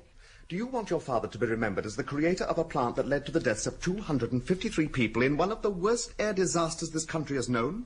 If we do nothing, Mr. Blowers, it won't be 253 people on our consciences, but 250 million in the first year, another 250 million in the second, and after that, the rest of mankind. An opinion, Miss Exon. You've sat in on the committee meetings, Blowers. You know damn well what the dangers are. Unproven, Mr. Flinders. That jet hit a giant pocket of almost pure oxygen that rose out of the climatorium when we opened the dome. All 4 engines seemed to blow up in midair. Birds couldn't have caused that. Experts think it's possible. Rapid overheating of the combustion chambers. Your attention was drawn to the jet after the explosion when the damage had been done. Besides, the wreckage of the engine fan discs were choked with the remains of birds. Because the jet came down through the bird swarm after the explosion. Save your breath, Denise. He doesn't want to believe you. It could be an election year. The government wants peace and tranquility on the face of the land. We can always publish our own version of the crash. I wouldn't advise it. Oh? Why not? Don't forget that both of you and Howard Rogers are serving on a government committee that is looking into the whole problem of the Exon Strain plants.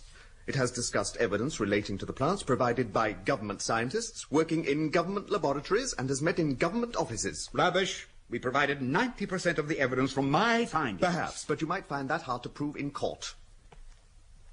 What exactly are you threatening us with, Mr. Blowers? I'm merely asking you to consider the consequences of, to use the legal jargon, communicating information to persons unauthorized to receive it, Mr. Flinders. You'd better have this. It's a copy of the recording made by Tango Alpha's flight deck voice recorder, and this is a transcript of the same recording so that you'll know who is speaking. Now listen carefully, and you'll hear the captain and the co-pilot refer to the bird swarm a few seconds before the tape goes blank. I mustn't take up any more of your time. Think about what I said. Mr. Rogers. How do you do? Hello, Howard. How did it go? Well, what's upset our little civil servant friend? I've had an interesting time. Now, I talked to several Transatlantic Airways engineers. They wouldn't commit themselves, but I got the distinct impression that the below-decks opinion is that it would have to be a 1 in 10 billion chance for birds to knock a 747 off the sky. They took me up on a flight in their simulator. It's fascinating. The whole flight deck actually tips up on takeoff. Why the odd expression? It was a bird strike. Blowers left us a recording. Tango Alpha's flight deck crew saw the bird swarm just before the crash. That's the cassette. We haven't played it yet. Isn't that good news, Denise? Those birds were nowhere near the aircraft. Have you got a tape recorder?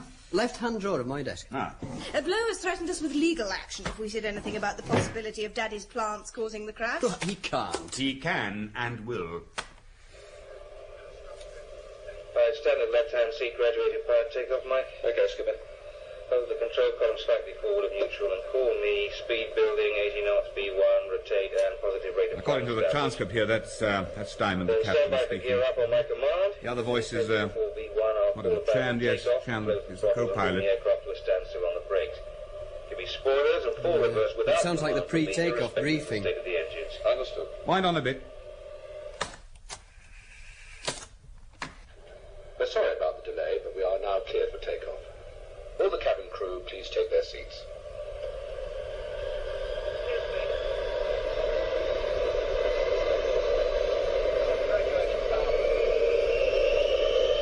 Body gear steering. God.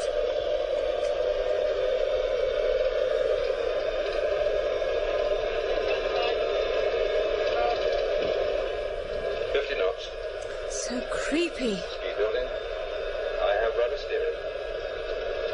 80 knots.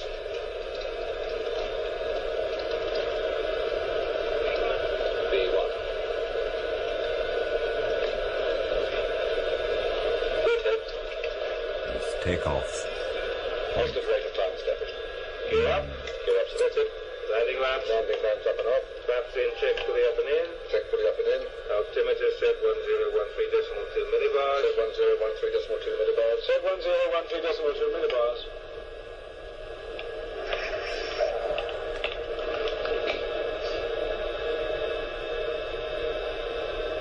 Hey, see that bird swarm below? Some flight. See those lights? Skipper, I'm getting... Fire action on the quarter. No, correction. All lights on. Fire action on all engines. So, it was a bird strike. Something doesn't make sense. Who was it who mentioned the bird swarm? Oh, that was Diamond, the captain. Let's see. Yes, here we are. Hey, see the bird swarm below. Yeah, well, he didn't sound very worried, did he? No. I mean, if the bird swarm was likely to endanger the jet, don't you think he'd sound much more concerned? Let's play that bit again. 13.2 millibars. Set 1013.2 millibars.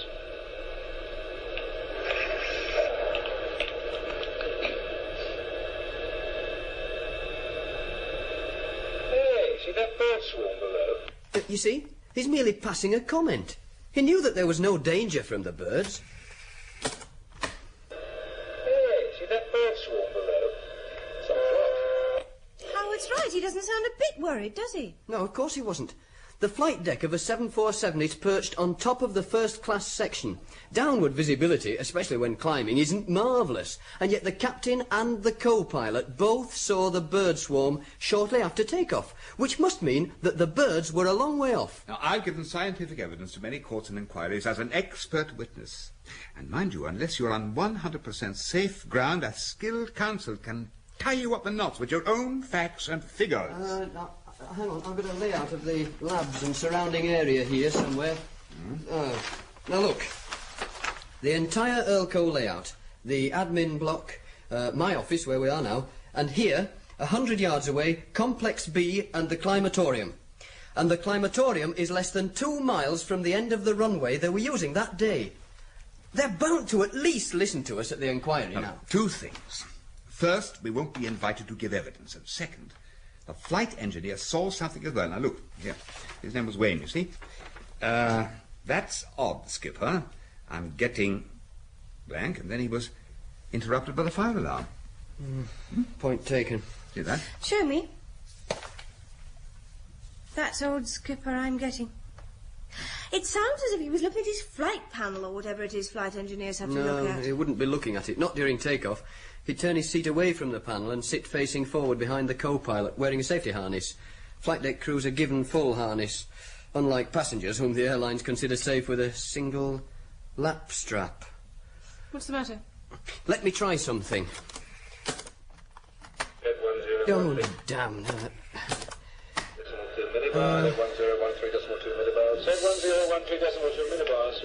Now, this is it, listen. What? Now, what did those noises sound like to you? Well, a sort of metallic noise, a clicking, followed by an electric drill. Yes, the clicking noise was the crew releasing their harness buckles. And that electric drill sound was something I heard in the simulator. The flight engineer has a motor-driven seat that moves on rails in front of his panel. You see, they release their harnesses, push them out of the way. Now, listen again. Listen. And the flight engineer swivels his seat round to his panel and runs the seat along the rails. Now, Denise was right. He was looking at his panel immediately before the explosion and not paying any attention to the bird swarm. He's the one with the engine's performance instruments. And he saw something odd about his readings when the bird swarm was still a long way off. Of course. If the aircraft hit the oxygen bubble, the first thing that would most likely happen is that the engine temperature gauges would shoot off the scale. And that tape is our proof. Very nice piece of deductive reasoning, dear boy.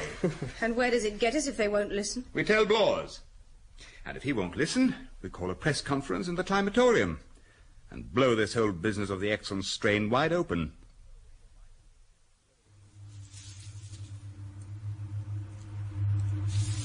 Yes, ladies and gentlemen, it is an unusual place, isn't it? Rather like the interior of a planetarium, only larger. It's called a climatorium. Now, in here, it's possible to recreate the weather conditions of anywhere in the world. It can simulate the climatic conditions that existed on this planet before man appeared. Or it can create the ice age that will be upon us within the next 10,000 years. Sunlight is provided by the cluster of high-pressure xenon lights you see hanging from the gantry at the top of the dome. Now, we told the computer that we were entertaining the press, and it agreed to provide us with a warm spring day in the Azores. Oh, Denise, would you like to start at the beginning, please? Yes, of course. My father was a man haunted by a nightmare and obsessed by a dream. The nightmare was the memory from his days with the United Nations of starving men, women and children in the poor countries of the world. And his dream was to see those deprived people fed. Upon his return to this country, he became technical director of ELCO and secured funds to build this laboratory complex, Complex B. Last year, he started work on a new project that was such a closely guarded secret that not even I knew what he was doing. He subjected seeds to radiation and succeeded in producing a plant mutation, a new form of plant life that grows so quickly that it can produce a huge protein-rich crop of seeds from one seed in 4 weeks. The Exon Strain, the new miracle food, except that it wasn't. If there are plants in hell, they'll probably be like the plants that my poor father created. Yes, what has this got to do with the crash of Tango Alpha? Please, gentlemen. Sorry, someone asked, what has this to do with the jumbo crash? Very well. 2 weeks ago, at the time of the crash, we had 17,000 Exon Strain plants growing in here. The oxygen build-up became dangerous. So the dome was opened, which resulted in a huge invisible cloud of oxygen rising into the still air, right in Tango Alpha's path. Well, ladies and gentlemen, oxygen and kerosene make an extremely explosive mixture. But Tango Alpha is only the beginning. If the Exon Strain is allowed to spread, it can double the oxygen of the Earth's atmosphere in a few years. How serious would that be? We'll gradually become hyperactive. We won't live so long. Our crops will fail because oxygen is a deadly poison to all plant life. The whole fabric of our civilization will literally crumble as steel structures rust away to dust. What meat there is will rot as soon as it's killed. And that's only the beginning. The survivors will have to learn to live in a world without fire.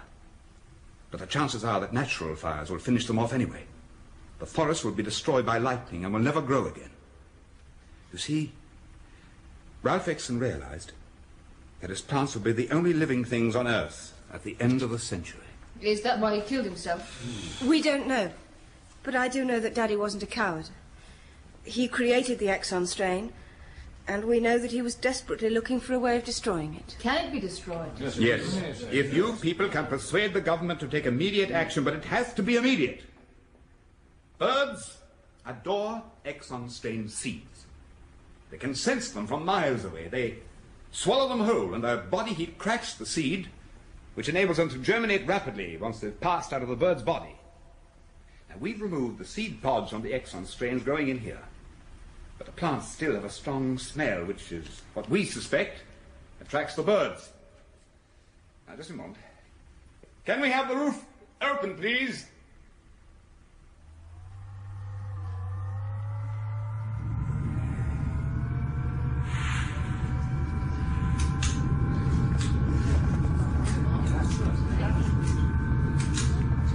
You see? The entire dome hinges open like the petals of a giant flower.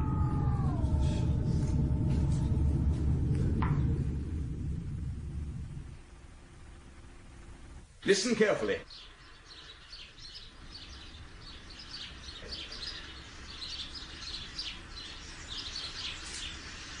Birds.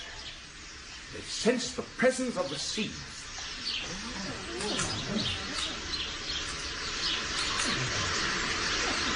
In 2 months, the main bird migration will start. We have 2 months to destroy every Exon Strain plant in the country to prevent it spreading throughout the world.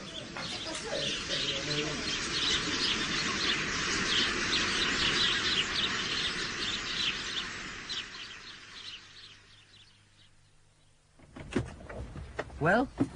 1 paragraph on the back page. Oh, no. Oh, as it's my week for cooking, I'll stop at a takeaway. That's odd. This story doesn't even mention our names. Which means the editor's been got at. Which also means that the story will get the same treatment in tomorrow morning. What does 4 large men in 1 small car mean to you? Police.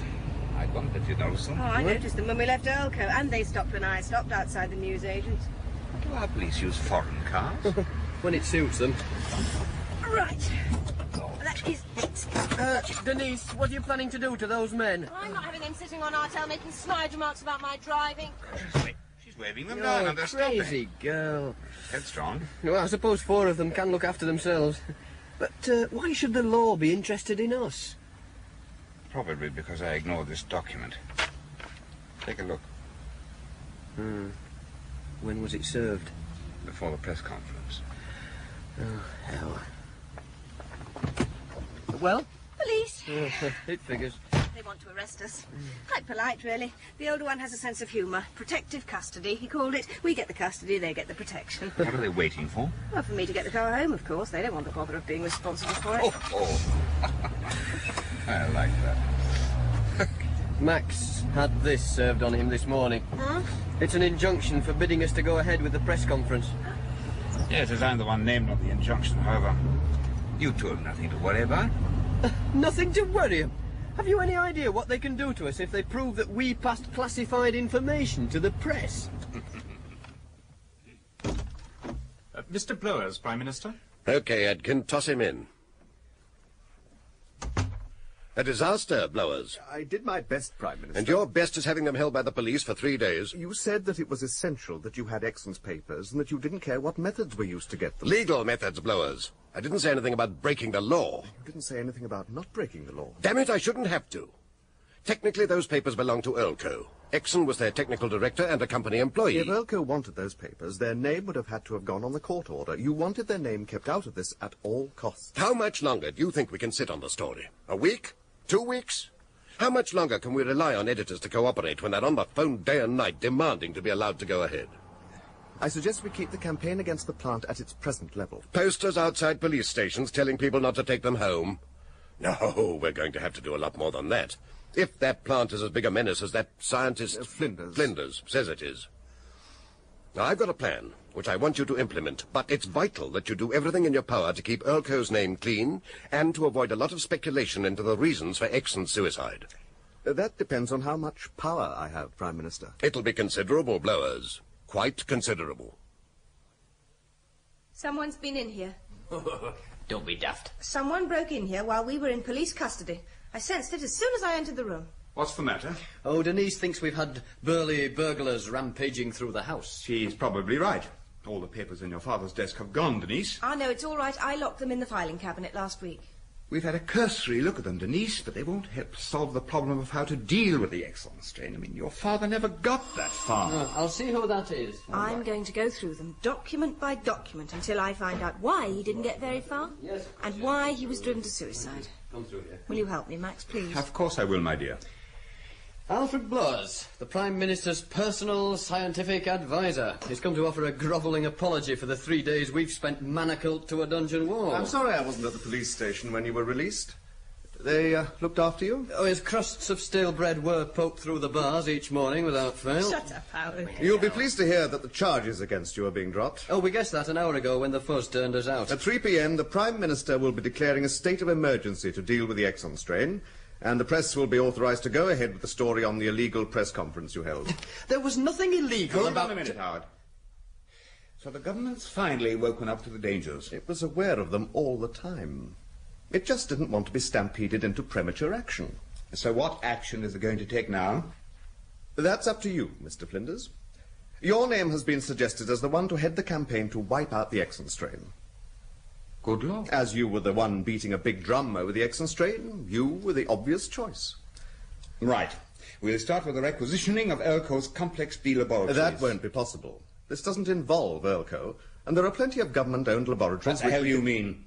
Of course it involves Elco. And if we're to beat the Exon strain, we're going to need that climatorium. It's the only one in the world. All research must be concentrated in that complex, okay? Okay. I'll arrange for a team of plant specialists to be moved in.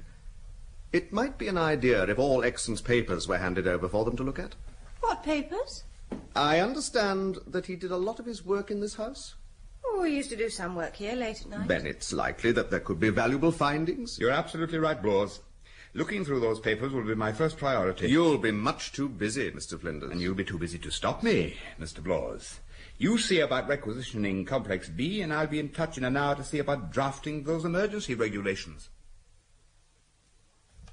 Bloors was right. I'm going to be far too busy to go through all these papers. And we don't know what we're looking for. A clue as to why Dad...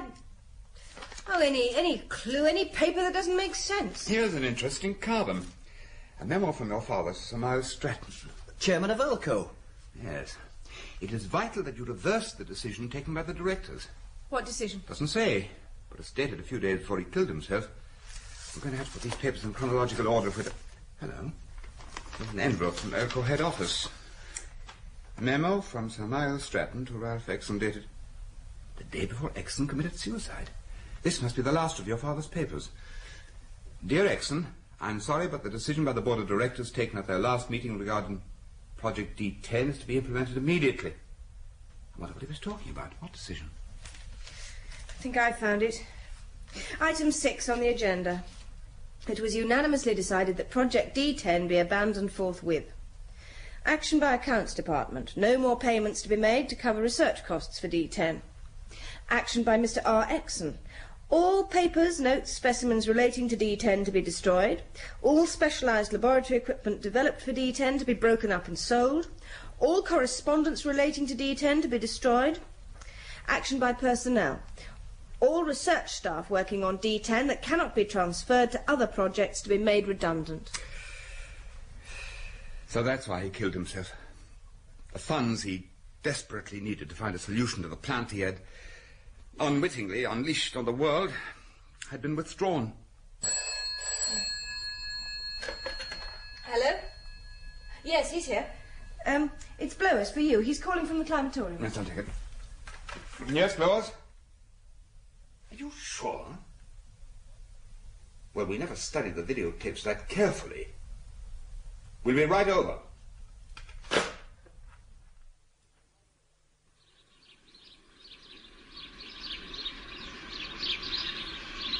No, the picture's too blurred. I can't make out any of them. Hold it. Starling or blackbird? They're resident birds. Not necessarily, old boy. Haven't we got a better videotape than this one? Hang on. Let me see. Recorded from camera 4 with close-up lens. Yes, this one's probably better. Well, let's have it then. Right. Ah, yes, much better. Hold it. Yep. There, top of the picture. A house martin? No, the house martin hasn't got such a pronounced forked tail and swept-back wings. Can you play the tape slowly so that we don't lose it? Mm-hmm. Hirundo rustica, the swallow. Stay in the picture.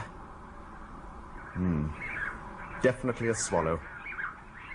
It's gone. Run the tape at normal speed. We didn't see if it was actually eating those seeds. Maybe it joined in to see what all the fuss was about. No, it's eating them all right. It's back in shot.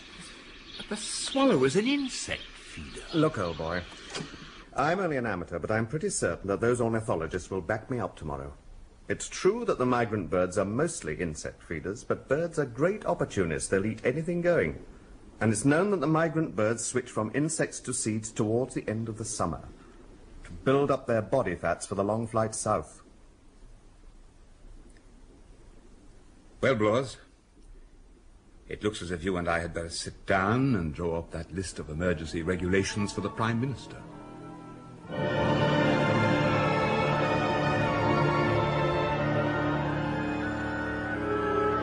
In The Destruction Factor, by James Follett, the part of Max Flinders was played by T.P. McKenna.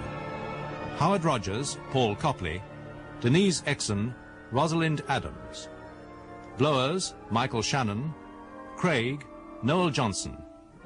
First Officer Shand, Gregory de Paulnay, Flight Engineer Wayne, Roy Spencer, Captain Diamond, Rod Beacham. The production was by David Spencer.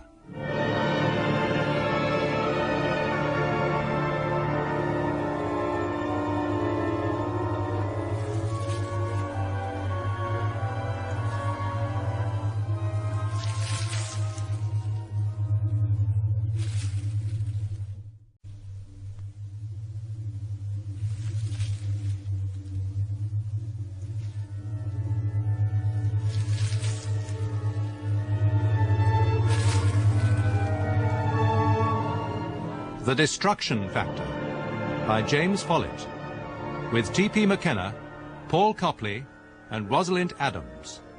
Episode 5, Search and Destroy.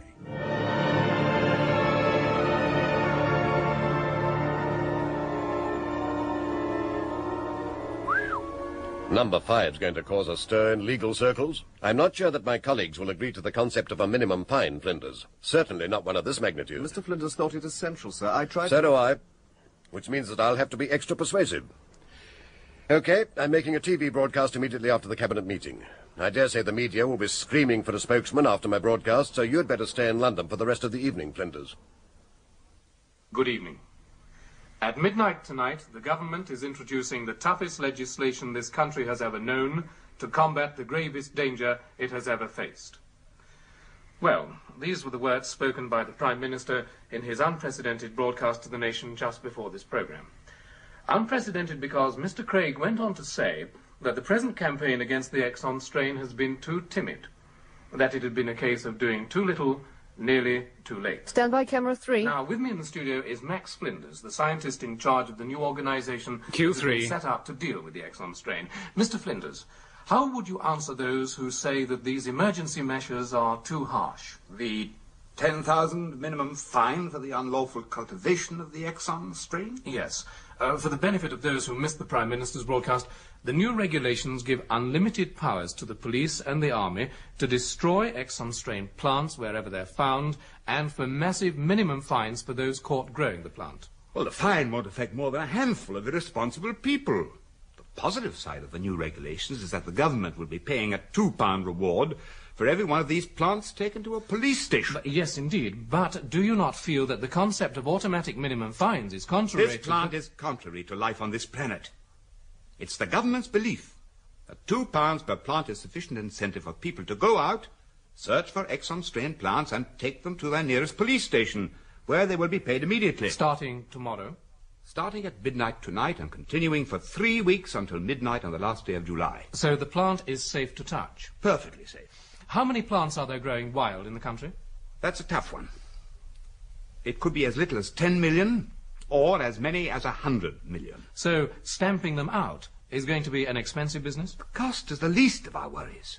The one thing we haven't got is time. How long have we got? 5 weeks at the outside. And if we fail? We mustn't.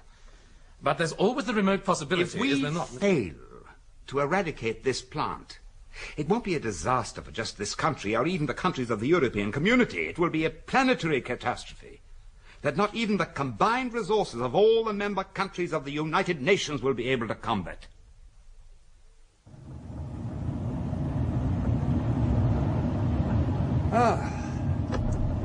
Thanks for coming to collect me, Denise.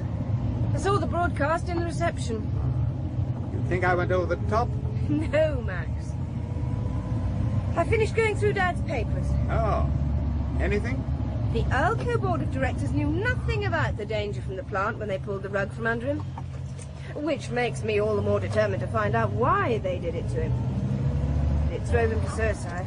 Funny thing, but before tonight's broadcast, I was warned that I'd be faded out. I brought up the subject of your father's suicide. They said as the inquest hadn't been held yet, there was a danger of the matter being sub judice. That's all? That's exactly what I thought. Someone in a position of influence is exerting pressure. You know, it might be worth you scratching around to see if you can uncover a link between Elco and senior members of the government. Dad hated working for Elco. That I can understand. Did he ever tell you why? No. Any developments while I've been away? The plant research team have moved into Complex B. A huge radio mast's gone up on the admin roof, and they've turned the car park into a heliport. Sounds like friend Blores has been busy. You better take me straight there. You need a good night's sleep, Max. I don't trust that hatchet man. I will sleep better when I've seen what he's been up to.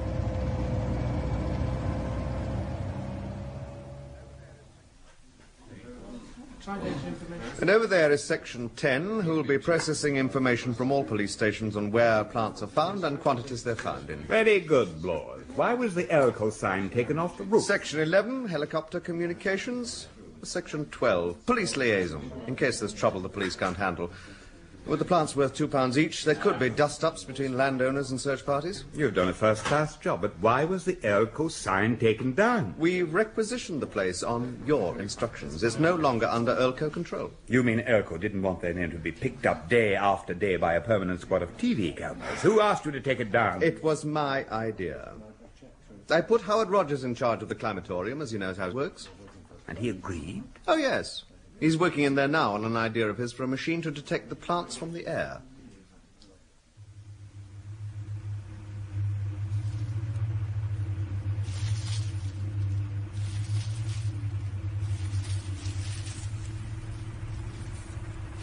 OK.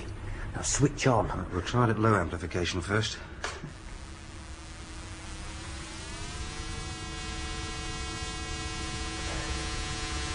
Right, now swing the mic array slowly. Yep. That's it.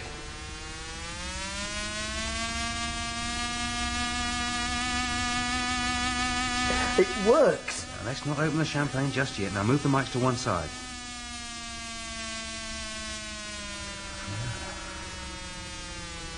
Looks hopeful, though. What's all this, then? Someone giving you an oscilloscope to play with? Hello, Max. It's not an oscilloscope. It's the world's first Exon Strain detector. And it works. We think. What? Well, it's an adaptive parametric amplifier, sir. Used for the detection of submarines at extreme long range. Piece of sonar equipment? Yes, sir. Well, I fitted it with this mic array, a cluster of digital gun microphones that can be slung beneath the helicopter. The amplifier has a discriminator facility that can be programmed to respond only to sound patterns that match a pre-recorded tape. All other sounds are ignored. And it works. Well, it seems to work on that group of Exon Strain growing over there. Come on, show me. It might help if we increase the sunlight to stimulate them into faster growth. No. Leave it at this level. All right.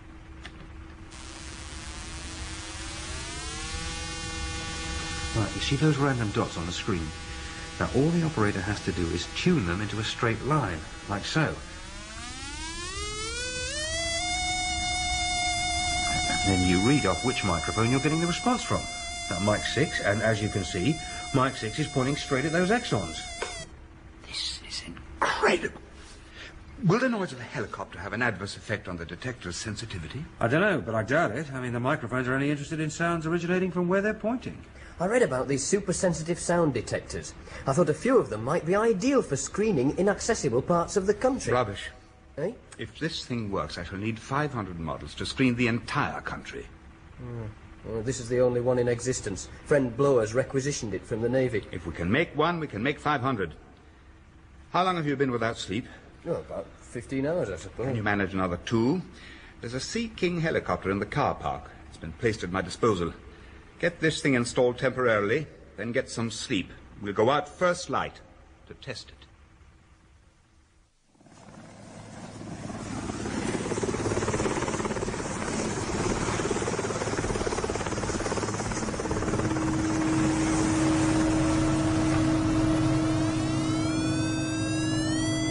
Microphone 2, bearing 083 degrees, our heading. Inclination 30. Looks like that's spinning on the inside of the stream's bend. We're getting a positive reading from those woods. Can you set down in that field near the trees? Yes, sir. But I'll keep her running in case the ground's soft.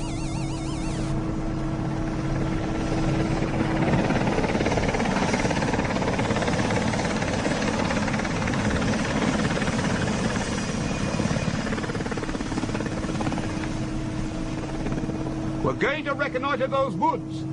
10 minutes. Very good, sir.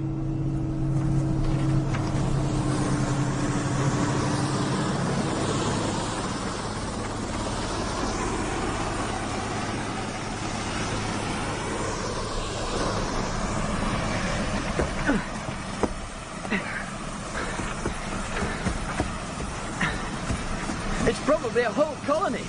I don't think the detector is sensitive enough to detect individual plants. Individual plants are going to be our biggest problem once the first phase of cleaning the country is complete.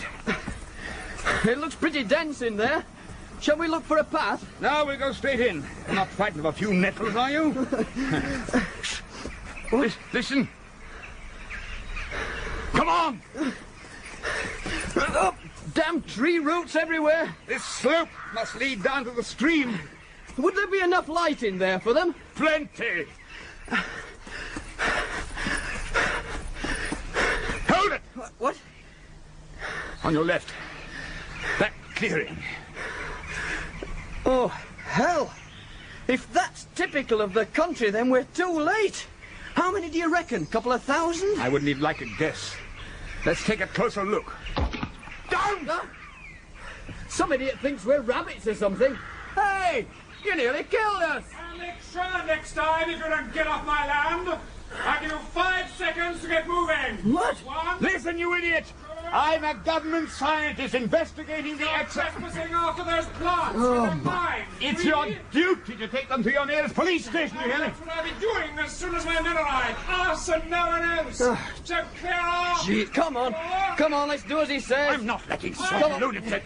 Come on. Oh.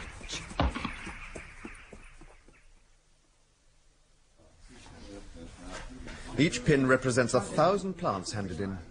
So my estimates were way out. Certainly looks like it. They were intelligent guesses rather than estimates, and not so intelligent, it seems. I had no idea that the wretched thing would become so widespread in such a short time. Damn birds. Sir! What is it, Corporal? Sorry to trouble you, sir. A report from Section 12. There's a major incident developing on Wimbledon Common.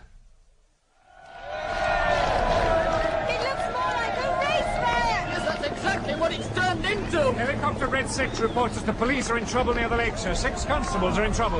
Lord, we'll have to let the army move in. Captain, give your helicopters the go-ahead. Right, sir. 4 CS bombs each.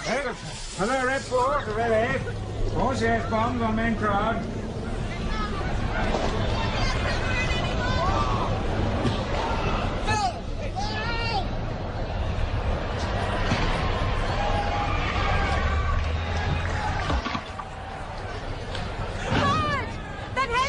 In trouble! Oh.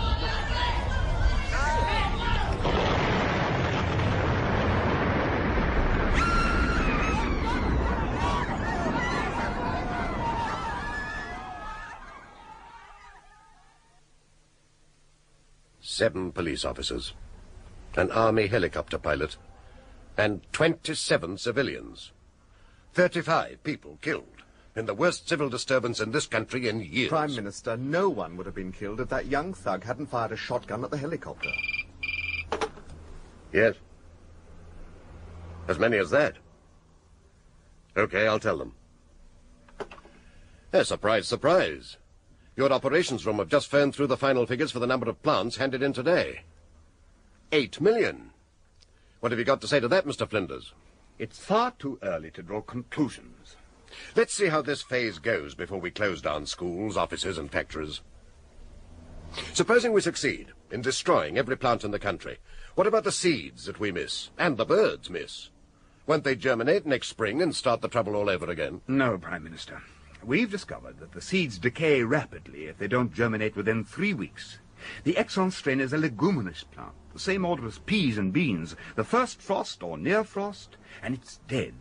By next spring, the Exon Strain will be extinct. Unless migrating birds carry the seeds south. That's why I've sent samples of the Exon Strain to every country in the world. The World Health Organization and the United Nations, so that they can identify the plant and carry out research. You've done what?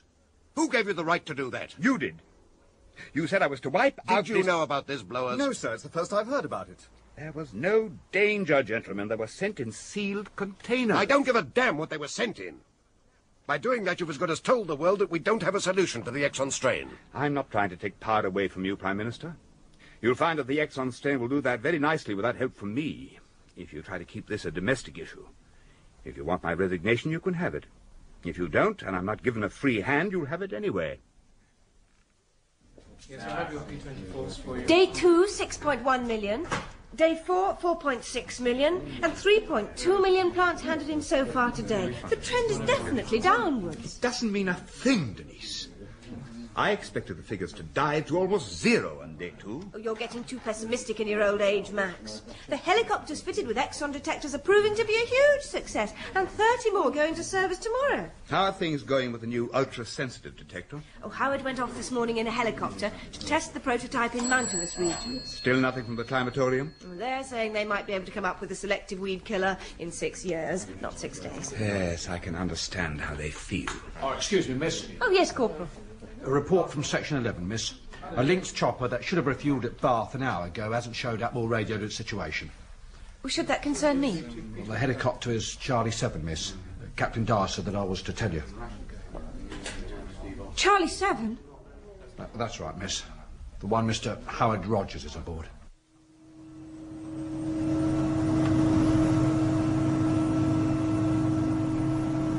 Nothing. Nothing but rocks, crags, and valleys. Well, with 10 other helicopters out searching, we're bound to find them before dark. How long have we got? Another hour, we'll find them, don't worry. Helicopters don't often crash. Their rotors prevent them dropping too quickly. They windmill down like a sycamore seed. Everything looks so deserted down there. You'd think there'd be hundreds of people out looking for the plants. This area was pretty well combed by hikers on day 1. 2 o'clock, near the woodland. Yeah. Yeah, looks like a lynx, or the remains of one. Charlie 8 to Delta 9 have sighted Charlie 7 in search square 018. Going down to investigate.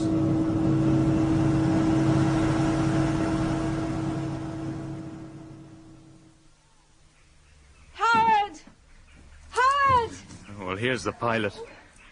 Don't let her see him. Cover him up. What have you found? It's Howard.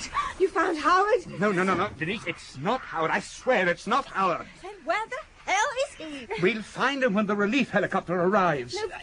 It's no good trying to comb rough country like this by ourselves. Denise, come back. If you can't be bothered to look for him, then I will. Oh, he could be anywhere. Yes. What do you reckon happened? Rotors are smashed. Pilot probably tried to fly too low and clipped a tree. Easily done. I found something, Max. It looks like a trail of blood.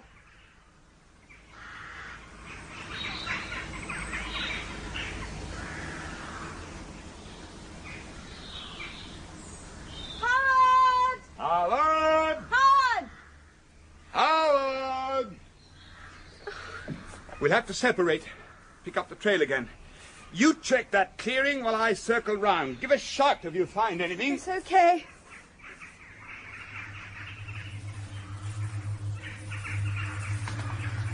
Max!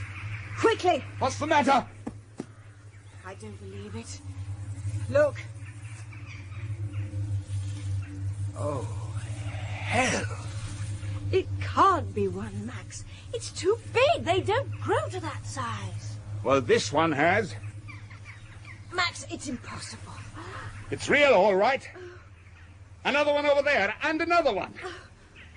I'd say this clearing and the plants is what Howard spotted from the helicopter.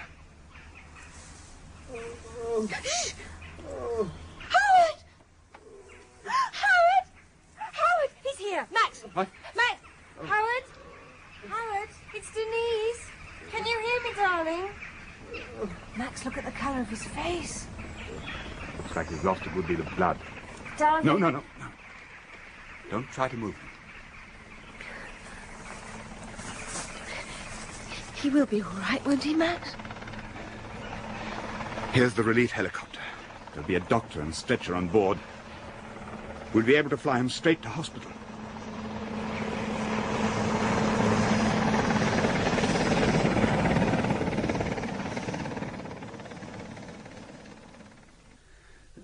Then there was this terrific bang, and the helicopter suddenly seemed to shake itself to pieces before it crashed. We weren't much more than 30 feet up. There was a pain in my leg. I crawled out of the wreckage.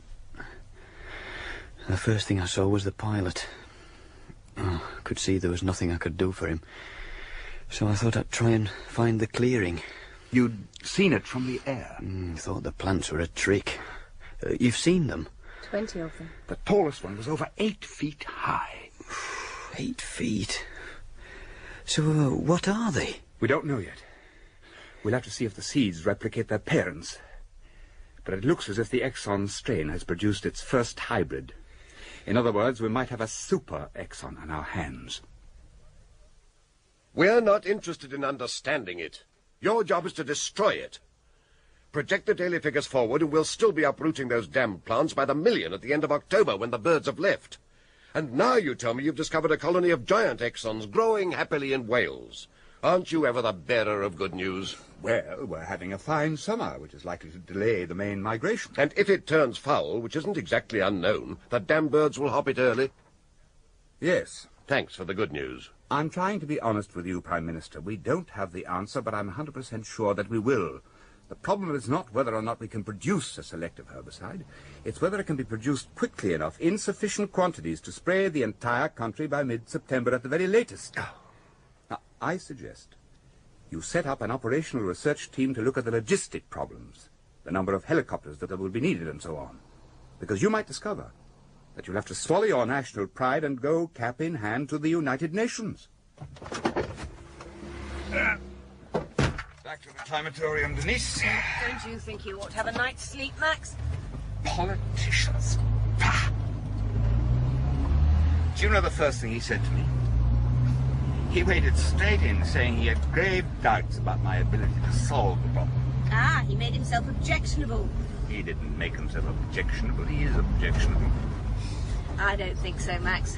Lower's warned me about Craig's technique.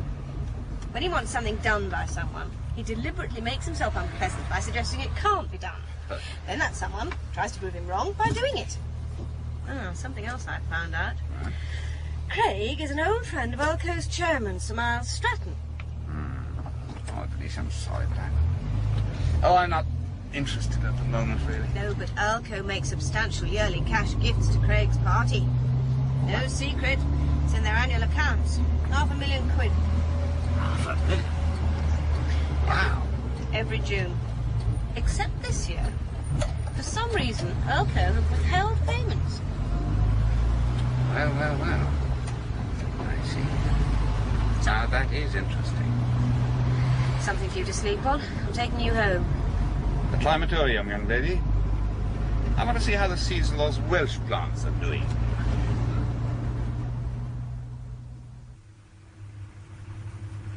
Here they are, row 35. But they're still the same height as the other Exon, and not more than a couple of feet high. Which means that those plants from Wales are freaks, hybrids whose seeds produce ordinary Exon. The super Exon doesn't exist. Now, why should a clearing in some woodland in Wales produce such giant plants? At first light tomorrow morning, I want you to send as many helicopters and men as you can to that clearing. Bring back 4 tons of topsoil and 4 tons of subsoil, but don't mix them. Now, there's some space over here. Spread the subsoil out and put the topsoil on top, just as it is in the clearing. I can't spare helicopters for that. What about using trucks? The place is inaccessible and lines will be too slow. You wouldn't like the turf as well. Good thinking, Blores. Yes, we'll have the turf shipped into the climatorium as well. It goes on top of the topsoil. Green side up, remember? May I ask why you want to import chunks of the Welsh countryside? What? And have you thinking I'm mad? He looks disgustingly well. Well, no. Disgusting, yes. Ah, of course I'm well. Back home in civilised surroundings. A de-starched nurse seeing to my every whim. Pack it in. Well, almost every whim. You look pleased with yourself?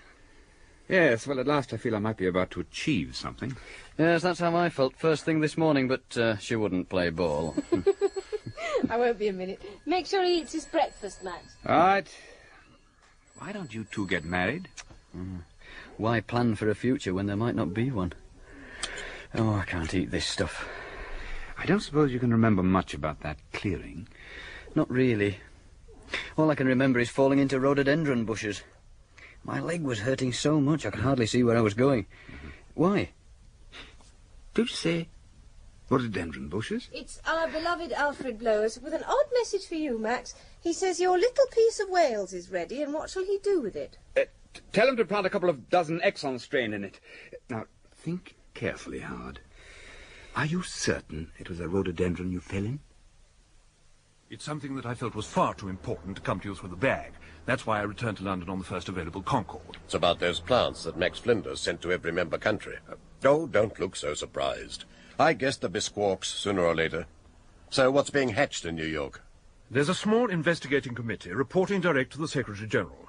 They know how fast the Exon strain can spread, the density it can reach, and the likely effect on the Earth's atmosphere. Who told you about this committee? The Secretary-General. And we're not represented? No. And what did you say? I told him that we're on the verge of producing an insecticide that will wipe out the Exon strain. Good, good. Are we? No. Well, he gave me this report on a series of tests carried out on atmospheric samples taken from this country. It says there is strong evidence pointing to a significant increase in the atmosphere's oxygen level and a decrease in the nitrogen level. Yeah, page 10. Yes, I think so. A significant increase. This report is talking in terms of several decimal places of 1%. I don't call that significant. They do. Go back to New York and tell them that we're dealing with the situation in our own way. It's not as simple as their Prime Minister. It's extremely simple, Mr. Sachs. They're concerned for the entire world. They say that the Exon strain is a threat to mankind's existence. The United Nations doesn't have a monopoly on concern. Well, they're giving us 30 days to eradicate the Exon strain by our methods. Otherwise, they say that they will be forced with great reluctance to use theirs. What methods? It's a scheme that will involve the air forces of all the major powers operating under a single UN command. They're sending an observer, a Miss Anderson. What methods? They'll use a concentrated total herbicide to aerial spray every square inch of the country. They'll what? They'll defoliate the entire country so that there won't be a single tree or blade of grass left by the time they're finished.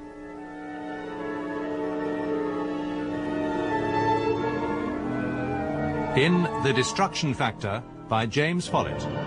The part of Max Flinders was played by T.P. McKenna. Howard Rogers, Paul Copley.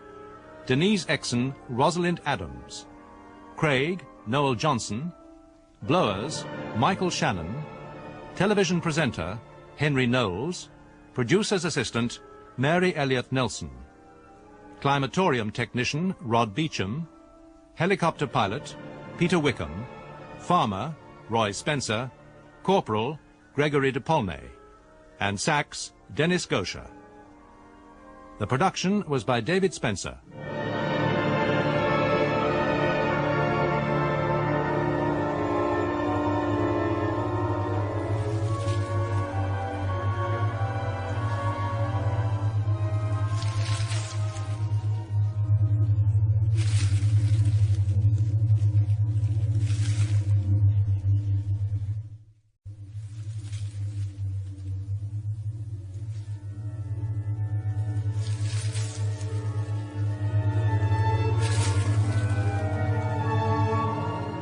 The Destruction Factor by James Follett, with T.P. McKenna, Paul Copley and Rosalind Adams. Episode 6, World Without Fire.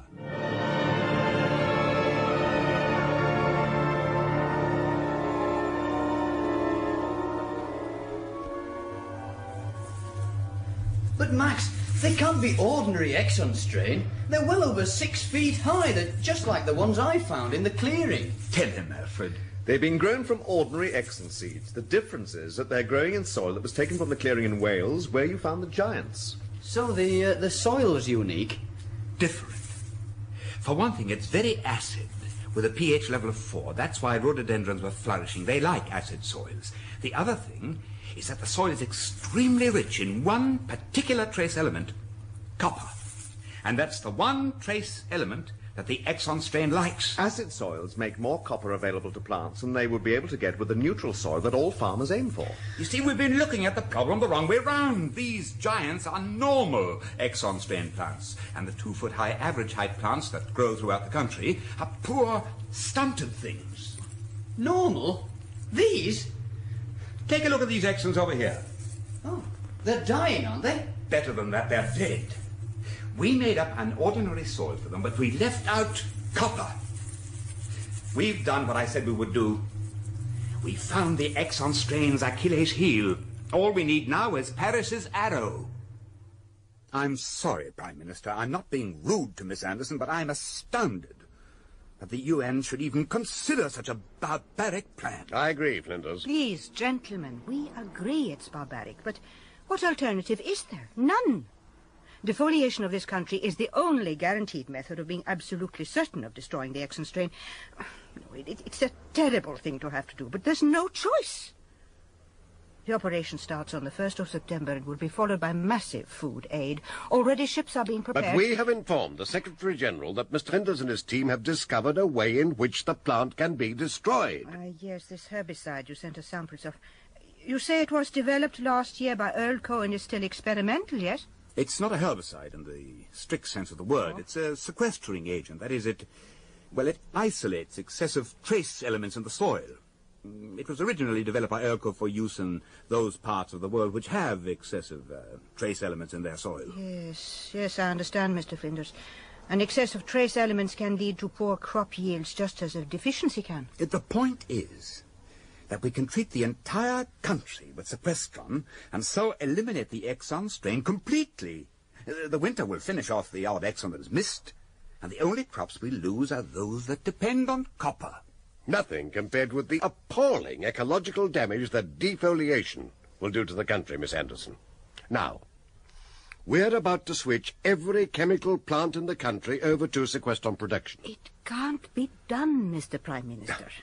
We have reports from every major chemical concern in Europe and the USA. They all say it'll take at least 2 weeks to build the necessary processing plant. We have gone into the figures most carefully, I promise you. Also, MIT do not think that winter will destroy the Exon Strain. Well, of course it will. Good Lord, woman. The Exon Strain is a leguminous vegetable. Have you tried growing them under icy conditions? But no, we haven't. It's not necessary. Perhaps it would be a good idea. I will see that the MIT report is sent to you immediately, but now I have a plane to catch. You do understand, of course, that everything will be done to give your country unstinting assistance during the coming winter. Atkin, Miss Anderson is leaving now. See that she has a car to take her to the airport. Thank you, Mr. Craig. I would like to wish you good luck. This way, please, Miss Anderson. Yeah. Wasn't defoliation tried by the Americans in Vietnam? A lunatic exercise that failed miserably.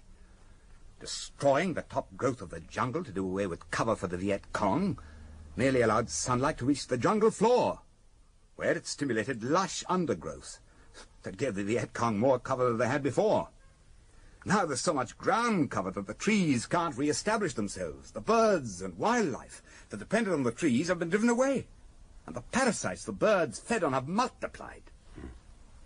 The ecological balance of vast tracts of Vietnam has been destroyed for good, and it will destroy this country for good just as effectively as if we've been plastered with thermonuclear weapons.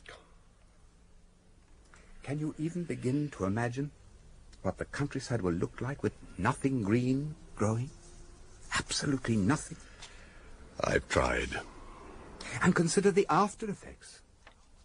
If we have a wet autumn and winter, our topsoil, which has taken God knows how many million years to form, will be washed away. If we have a dry autumn and winter, the country will be turned into a giant dust bowl. Either way, we lose. How much sequestrant have we got? Just about enough to deal with the damn things if we knew exactly where they were. But nothing like enough to spray the entire country in 28 days. Now, if we could come up with a positive method of locating the plants, we might have a chance. But now, there's another problem on the way. What's that? MIT, saying that the Exon strain will survive the winter. Yes, I'd forgotten that. Odd, isn't it? Frost in midsummer. Hey, I think you're right, Max. These Exon strain look okay. Yes, I wouldn't have believed it possible. What, Max? Do you know why frost kills tender plants? As the water in them freezes, it expands and ruptures the plant's cell structure. Maybe they are dead, Max. It hasn't been below freezing in here for long. I know when these things are dead. Is there any difference between them and those weeds? Well, only that the weeds have frost on them and the Exon strain haven't. Exactly. MIT were right. About what? Something that we should have discovered but didn't because, like the idiots we are, we weren't looking for it. We didn't even bother to carry out a simple experiment by exposing the plants to low temperatures. But, Max, they must die. The entire destruction factor has been based on the assumption that they wouldn't survive the winter. That's right, an assumption. But no amount of frost can harm the Exon strain. Did my father know that? I don't think so. Whatever the reasons were for Elko stopping his research, I doubt if it had anything to do with those amazing plants possessing futile cycling. Possessing what? Oh, for years biologists were baffled by the activity of the bumblebee in cold weather, would you believe it? Unlike other insects, you see, the cold didn't make them lethargic. They flew about happily in winter, ignoring all the rules. Oh, yes, there's a lot of truth to the old saying about busy bees. But what's this got to do with these plants being able to withstand frost? It was discovered that bees had the curious ability to convert glucose into another chemical, and then back to glucose. It was called a futile cycle, but nothing in nature is ever futile. There was a product of futile cycling. Energy in the form of heat. The bumblebee is busy all year simply because it is warm all year. And the Exon strain has this futile cycling? Yes. It will survive the winter. Yes, except it won't get the chance. Look, what I have to say to you cannot be divulged to anyone. In 20 days, a United Nations task force will mount a massive aerial assault on this country. They'll spray every square inch with a particularly vicious butyric acid herbicide, the object being the total annihilation of all plant life, the length and breadth of the country. You'll find the entire operation profile in this manual, Prime Minister. And this envelope contains the map appendices. The first wave, that's the first UN airborne group, will consist of 200 B-52 strategic bombers. The good old B-52. Which will cover western England and Wales on a north-heading sweep commencing at 0600 hours on the 1st of September. There will be an interval of 2 hours, and then the second airborne group, a wave of 200 Antonov 22s, will sweep southwards. But as you can see, there's a slight overlap of the area covered by the previous group. To make sure that nothing is missed, Miss Anderson. Yes. And how long will this go on for? 6 days.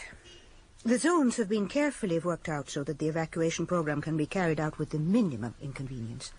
Who has the authority to call the whole thing off? The Secretary-General? Yes. Then we should arrange a hotline between his office and this. Agreed.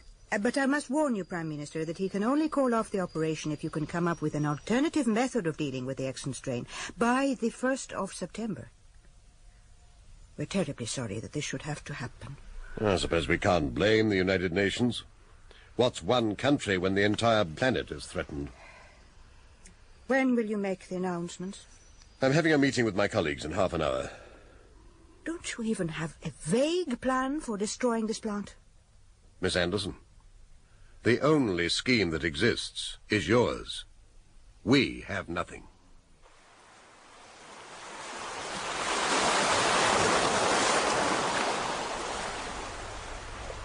Max can swim well.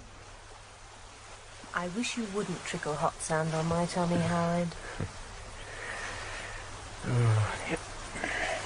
I feel guilty. About what? Lying in the sun doing nothing. What is there to do? Denise, I ought to go and see my father. Well, at least before Wednesday when the announcements are made. All right, we'll drive up on Tuesday. You don't understand. I ought to go up and stay with him. Permanently. He's always wanted me to do. Well, what would be the point? You know next to nothing about market gardening. And there won't be a market garden to He's run. got 6 large glass houses that he's given up running. Now I could help him repair them. Get the boilers working so that he'll still be able to earn a living. It'll kill him if he loses everything. I see. I can't leave him alone. The market garden's been his whole life. 50 years he's worked that 10 acres. If it's destroyed, he'll do something stupid. It will be on my conscience for the rest of my life. And you can't ask me to share a Swede-bashing life in the wilds. Well, of course not. Why not? I'm sorry? Why can't you ask me? Well, You mean you'd come with me? You'd be an absolute menace trying to repair greenhouses on your Todd. You'll come? Yes. Oh. Hey, a market garden's all wellies and water butts. So? Would you also consider going the whole hog, missy? Is that a proposal? Yes. What a delightful way of putting it. Well, it's hard being romantic to a girl who's got a dead crab on her stomach. I haven't. You have now. Howard, you swine! Hello! A lover's tiff! Well, I'll go back in the sea if you like. It's all right, thanks. It's not all right. I proposed to her, and that's the thanks I get. Oh, after a thump like that, I wouldn't have thought there was much point in getting married. Anyways, congratulations. Hey, sandwiches, anybody? Oh, how lovely. Oh, thank you. Thanks. Thanks. Well, I don't mean to sound sentimental, but I suppose it gives me confidence. You two planning for the future? All I'm planning is revenge. 15 days to go. All over the world. Aircraft are being made ready. How many? About 5,000. Most of them being massed in the Soviet Union, I expect. Don't we know? The UN are keeping it a secret. I thought we'd know from surveillance, satellites. Isn't it possible to learn everything from satellites these days? Well, just about. Yes, especially during these exceptionally clear weather conditions. Good God! Oh, what's the matter? Yeah, get packed up. We've got to get back to London. What do you think, Blowers? It's a crazy notion. Will it work? I honestly don't know, Prime Minister. Yeah. Well, it's a straw. A miserably frail straw, but it's the only one we've got. What is this EROS-10 exactly? EROS stands for European Resources Observation Satellite. It was launched from Kenya last year. But we have control of it. The tracking centre is at Slough. It's under the direction of Sir Sinclair Scott. Excellent. I shall draft an order to Scott telling him he's now working for Flinders. With respect, Prime Minister, all scientists hate all other scientists, and Flinders and Scott are particularly prickly characters. Do you not think it better if I were in charge in case they fight? 2 responsible men aware of the crisis? Nonsense. I never heard such a stupid idea. Why? Because it won't work. It can't work, that's why. Using a satellite to locate individual plants. But you're using EROS on behalf of Brussels to locate illegal crops being grown within the EEC. Not yet. The politicians are confining us to providing an early warning system on crop discoloration that indicates the onset of disease. Now look, Scott. Eros is nothing more than a highly sophisticated orbital multispectral scanner, right? Yes, but it can't And be... it can identify, even at its present height, crops in fields no bigger than 1/4 of a hectare. Precisely, but it is its height which makes it useless for what you want. It's in a near circular polar orbit with a 20,000-mile perigee. Oh, hell, that I didn't know. And it has an orbital period of 20 hours, which means that during the next 14 days, we will only get 2 sweeps over this country. But Eros has a set of vernier rockets. Yes, they are for performing fine maneuvers. Why? How much fuel have they? Well, I don't have that sort of information at my fingertips. You have the command keyboard at your fingertips, Scott. What's the code for a fuel situation interrogation? Oh, all right, all right. 10 litres. Enough to maintain Eros's parking orbit for 200 years. And enough to bring it down to a new parking orbit? Yes, but any such major manoeuvre is completely out of the question because there won't be enough fuel left to return it to its correct orbit. I'm sorry. Well, Blawers has been doing some investigating for me, Scott. Now, he believes that at a height of only 400 miles, the multispectral scanner on Eros is capable of detecting and accurately locating individual exon strains. You've been talking to my staff behind my back. Blower's methods are his affair, but it's true, isn't it? Possibly, but bringing Eros down to 400 miles is something that we cannot possibly do in any circumstances. Why not? I'm not prepared to discuss it with you. You've seen this letter from the Prime Minister. It makes no difference. Okay, let's discuss it with him. Spare me the technical details. Is it or is it not possible to bring Eros down to 400 miles? Yes, indeed, sir. But Very well, then, do it. But we can't, sir. I don't care if it does mean that the satellite's useless for future work.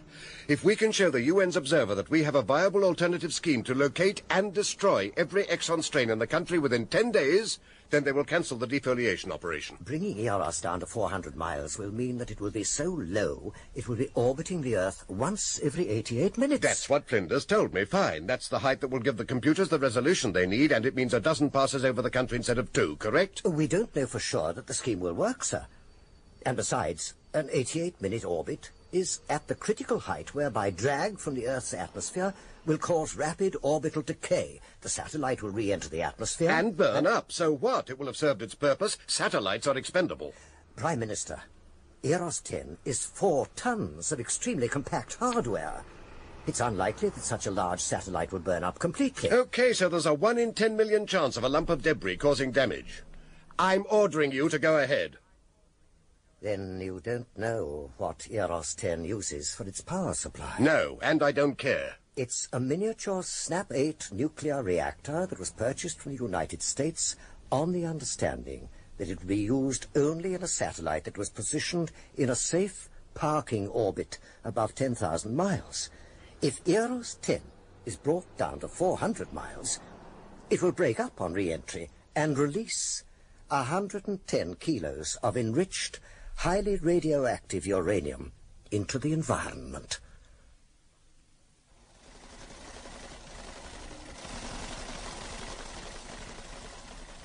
Eros should be rising above the horizon in 30 seconds on her new orbit. The controllers have to concentrate. Can we have absolute quiet, please?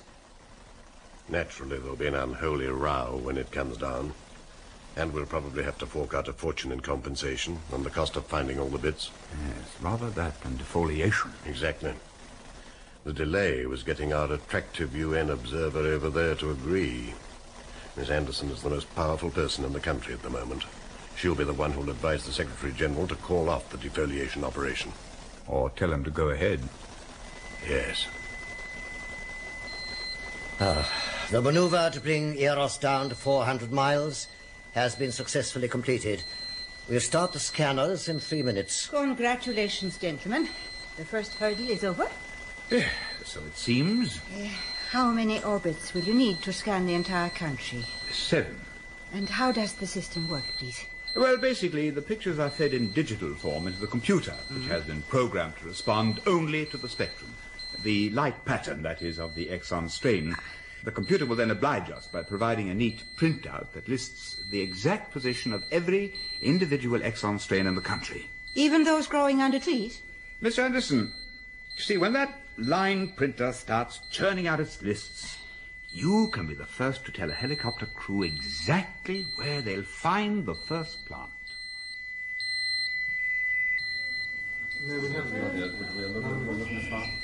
Oh, dear, oh, dear. You look finished. Yeah. Oh, but how's it going, Scott? Quiet word with you, gentlemen. We've completed 6 scans, but Eros' orbit is decaying fast. As you can hear, we're having trouble keeping her scanners correctly orientated. But she will last the final orbit. I don't think so. It's got to, damn it.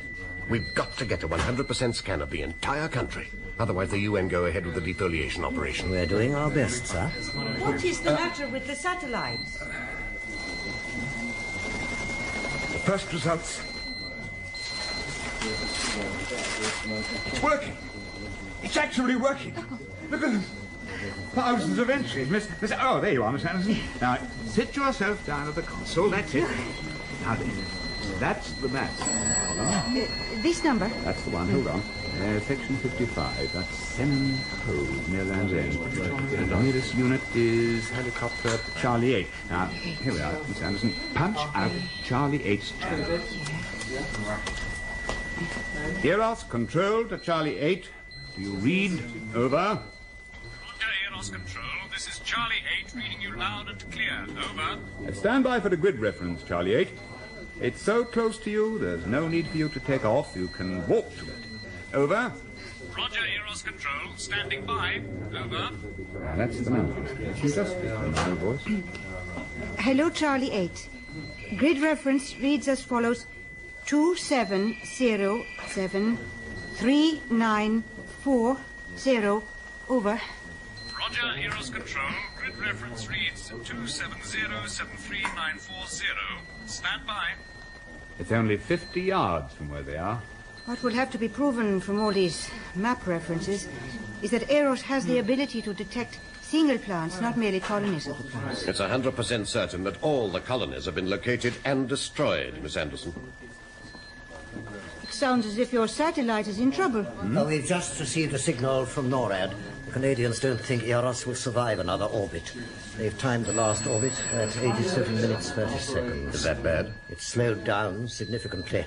86 minutes is the point when orbital decay is immediate. You must have achieved a complete scan of the entire country if I'm to recommend calling off the defoliation to the Secretary-General.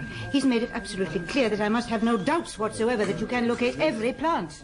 Charlie 8 to Eros Control. How do you read? Over. Loud and clear, Charlie 8. Did you find anything? I had some trouble. Dear God, no. Because it was under some bracken. But it was right where you said it would be, within a yard of the grid reference position. Now listen carefully, Charlie 8. How many plants were there? How many? Yes? Well, that's why we had trouble. There's only the one, and it's no more than 3 inches high.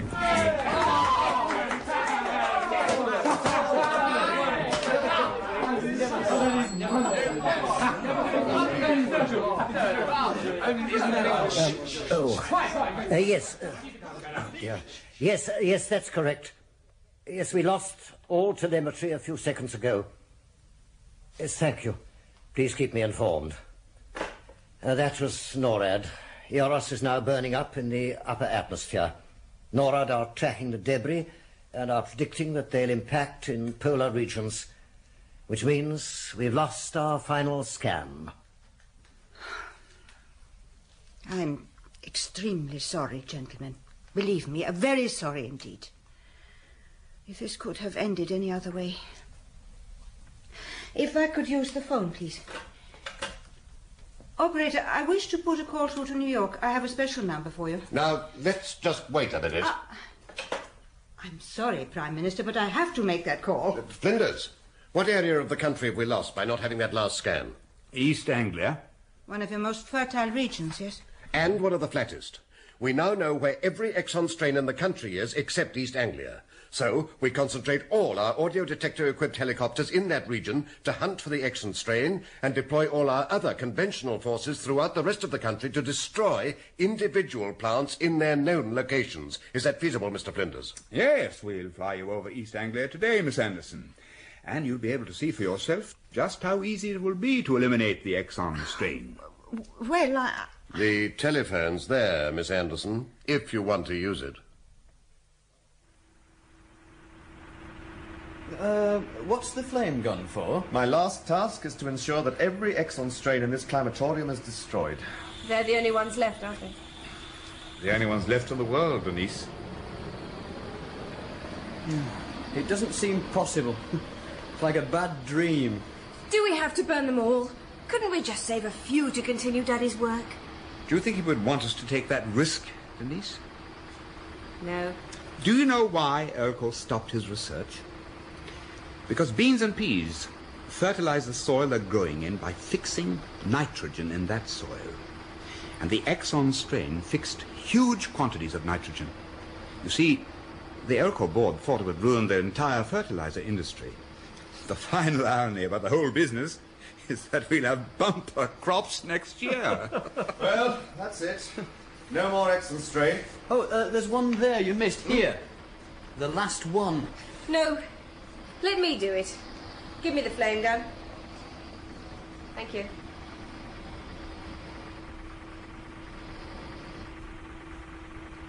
There. It's done.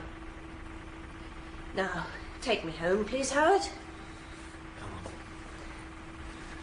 Oh, by the way, Blows, you knew I deliberately avoided answering Miss Anderson about our ability to detect Exon strains growing under trees. I guessed.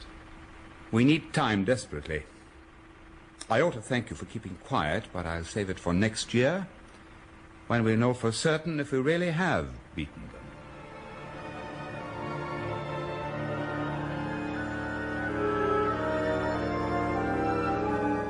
In The Destruction Factor by James Follett, the part of Max Flinders was played by T.P. McKenna, Howard Rogers, Paul Copley, Denise Exon, Rosalind Adams, Craig, Noel Johnson, Blowers, Michael Shannon, Miss Anderson, Diana Olson, Scott, Gerald Cross, helicopter pilot, Peter Wickham.